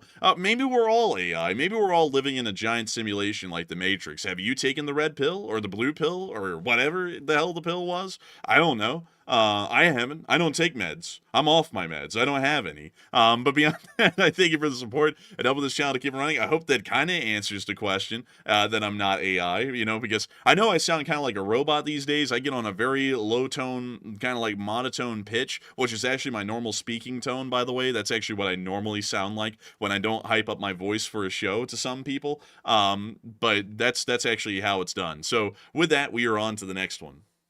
And this one goes to Civil Defense UK, who says, "Please note that Lammy does not speak for the people of the UK, and great work, lads." Honestly, I don't know much about the fella. I know he's a political figure, so I'm going to withhold comment, but I don't know a whole bunch about him. I just know a little bit, and I'll have to withhold my comment because we don't get political on the channel. But thank you very much for that support. We also have a 5 from Neighborhood Bully Exploration, who said, "They're going to graft." Well, that's a little graphic, but... That's a little graphic there, but thank you very much for that support. We also have a 5 from Anthony Cruz, who said, "If the USA bombs this bunker they've been talking about, what is next after that? And overall, what is happening?" I think the Iranians are either going to go ham if the Ayatollah has been killed. We still haven't gotten confirmation on it yet. But if he's been killed, they're going to go ham. And if he hasn't been killed, then they're just going to sit around and do nothing, pretty much. They're going to keep doing what they've been doing. So I hope that does address it the best I can. A big thanks to you once again for the support. And we're on to the next one. And we have a 5 from OP1. And they said, "You guys crack me up. The carbon factory blows up, and your response is, maybe they'll have to weave that into the fiber and keep up the good work." Thank you for support. We try our best to keep it light around here as much as we can. So a big thanks to you once again. I hope that does address that well. And with that, we are on to the next one. And we have a 5 from MEJ, who said, "Did you hear the Crown Prince of Iran's former monarchy just called for the people to rise against the current regime?" We've been hearing about that for a while, actually. But the truth of the matter is that it's just not it's not something I think actually will happen with that guy. It probably will be someone else, in my opinion. But with that, I hope that does address it the best I can. We're on to the next one. And we got a 5 again from OP1. He said, weave, I can't spell, but put that toward the coffee fund. And we will put it towards the coffee fund up. And I got to thank you for helping this channel to keep it rolling. And with that, we're going to grab another one. And this one goes to Dan Ujieta, who puts in a 4, along with Pulazat, who puts in a 3, and Patrick Hanlon, who puts in a 3 as well, along with Tingo, who put in a 2. And thank you all very much for that support and also helping keep the channel running. We also have a 5 from Big John. And Big John said, roll tide or the damn eagle, or award the damn eagle. Go Tigers. Hey, thank you for the support. Nah, I don't support any football teams down here. That's paramount to politics. And loonies go around poisoning trees and sometimes shooting each other over those football teams. So I'd rather pass. But beyond that, thanks to you once again. And we are on to the next one. And we have a 5 from Ari Bella, who said an overlay that shows where night is like flight radar would be nice to add. And love what you guys do, by the way, and keep up the good work. I know, that would be nice to add. I was looking for one of those yesterday, actually, to try and back up some geolocation we were doing, and I couldn't, actually. But that would be a good idea. And I do thank you for helping this channel to keep rolling. And with that, we are on to the next one. And we got a 4 from Jeremy Vahil. He said, what about the droid attack and the Wookiee? Oh, it's a repeat of that again. I like that. That's a good one, though. I appreciate it. And I do thank you for helping this channel to keep on running as well. And with that, we're going to be grabbing some more. And we have one from Spuddy, who puts in a 3. He said, does Israel have a tactical nuke? They have all kinds of nukes, actually. They have just about every variety under sun. But they don't officially claim they have them, but we know they got them. And so with that, I hope that does answer your question incredibly well. And we're going to be getting on into another question here that another person has asked. And big shout out to Dave for putting in a 2. And also big shout out to Daisy for putting in a 2. And said, great work, and I love you guys. Hey, and thank you so much. And we love all of y'all here. And so big thanks to you so much once again. And we're on to the next one. And we got a 2 from Joshua James, who said, wow, the LSA was just destroyed. The LSA was just destroyed. Nonsense. The LSA is alive and well, even more alive now than it ever has been. And so, a big thanks to you once again. And we're on to the next one. We also have a 2 from Akiva, who said, can you do periodic recaps or headline comments? We did a lot of those earlier on when there was a lot of developing news to make sure people were up to speed, but later on in the question segment, it would be a little redundant and it also adds a lot of extra time. So I do thank you for support, and we're on to the next one. And we got a 2 from Doto Della, who said, my sister's on the Nimitz, and you helping my anxiety. Hey, and I hope she's doing well out there on the Nimitz, but the Nimitz will be fine. The Nimitz has an entire strike group around it. It's A-okay, and it'll also be kept out of immediate imminent danger as well, because generally we like to keep those ships floating. They're quite expensive, and also all those people on board. There's quite a large number. There's thousands of people on a carrier. And so with that, I hope that does address it the best I can. A big thanks to you once again, and we are on to the next one. This one goes to Roland Rich, who puts in a 2. They said, fighter jets just flew over my house a couple of days ago. That's interesting here. We actually had a couple fly over our house a couple of days ago as well. And we're going to grab another one. And this one goes to Mr. Premier Properties, who says, thank you very much. We also have a 2 from Uncovered Cube 7, who says LSA. And we had a 1 from Terry Freeman and Senor, who also put in a $1 donation. And thank you to all 4 and 5 of you for that support. We also have a 2 from RZ Punisham, who said, Crown Prince confirms uprising. And I would have to say that's very interesting here. I do thank you for that. And with that, we are on to the next one. And we have a 2 from Harold, who said, Iran getting nukes from China from the flights.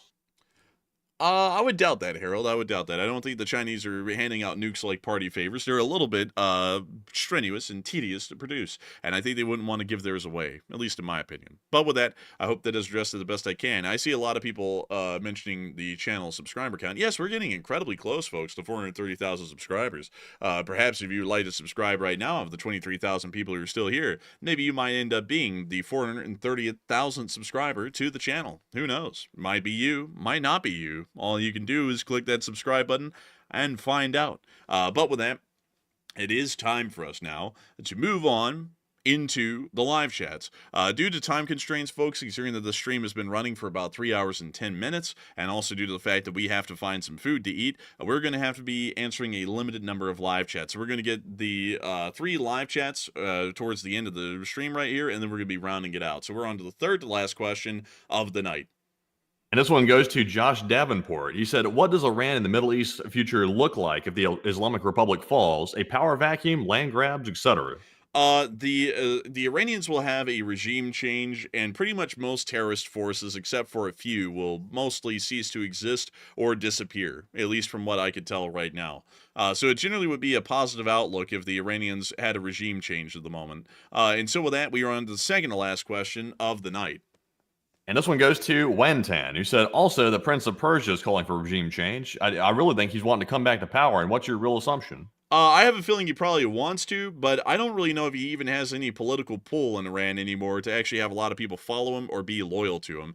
Because there is a guy alive right now who technically would be the emperor of Austria-Hungary, but he has not been able to rally anyone around into getting Austria-Hungary into being. So I would say it's almost probably might actually be the same thing for this fellow in this particular instance right here. And so with that, I hope that does address that the best I can. And with that, we are on to the final question of the night. And so who was the lucky last person who threw in the lucky last question of the night? And that viewer is Lemon Curd, who said maybe Israel is threatening to use their nuclear weapon on the facility because that's why the USA is mentioning it.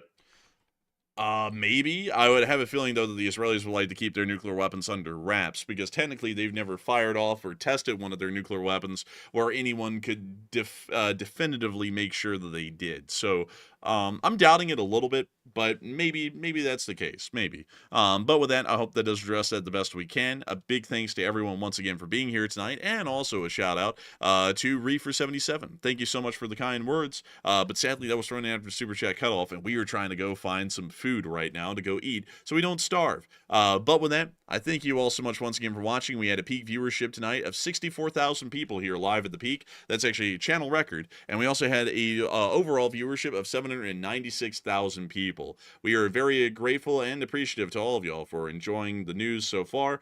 May not be the greatest news, but beyond that, we are proud to be able to be the ones to report it to all of y'all. If you have enjoyed, please make sure to subscribe. We are here practically every day there's any major breaking news going on around the world, and you can bet your boots and your bottom dollar that we will be here again tomorrow, either in a breaking news summary or a world news summary at 10 p.m. Eastern Time, getting to cover all of the events that have been going on around the globe in the past 24 hours.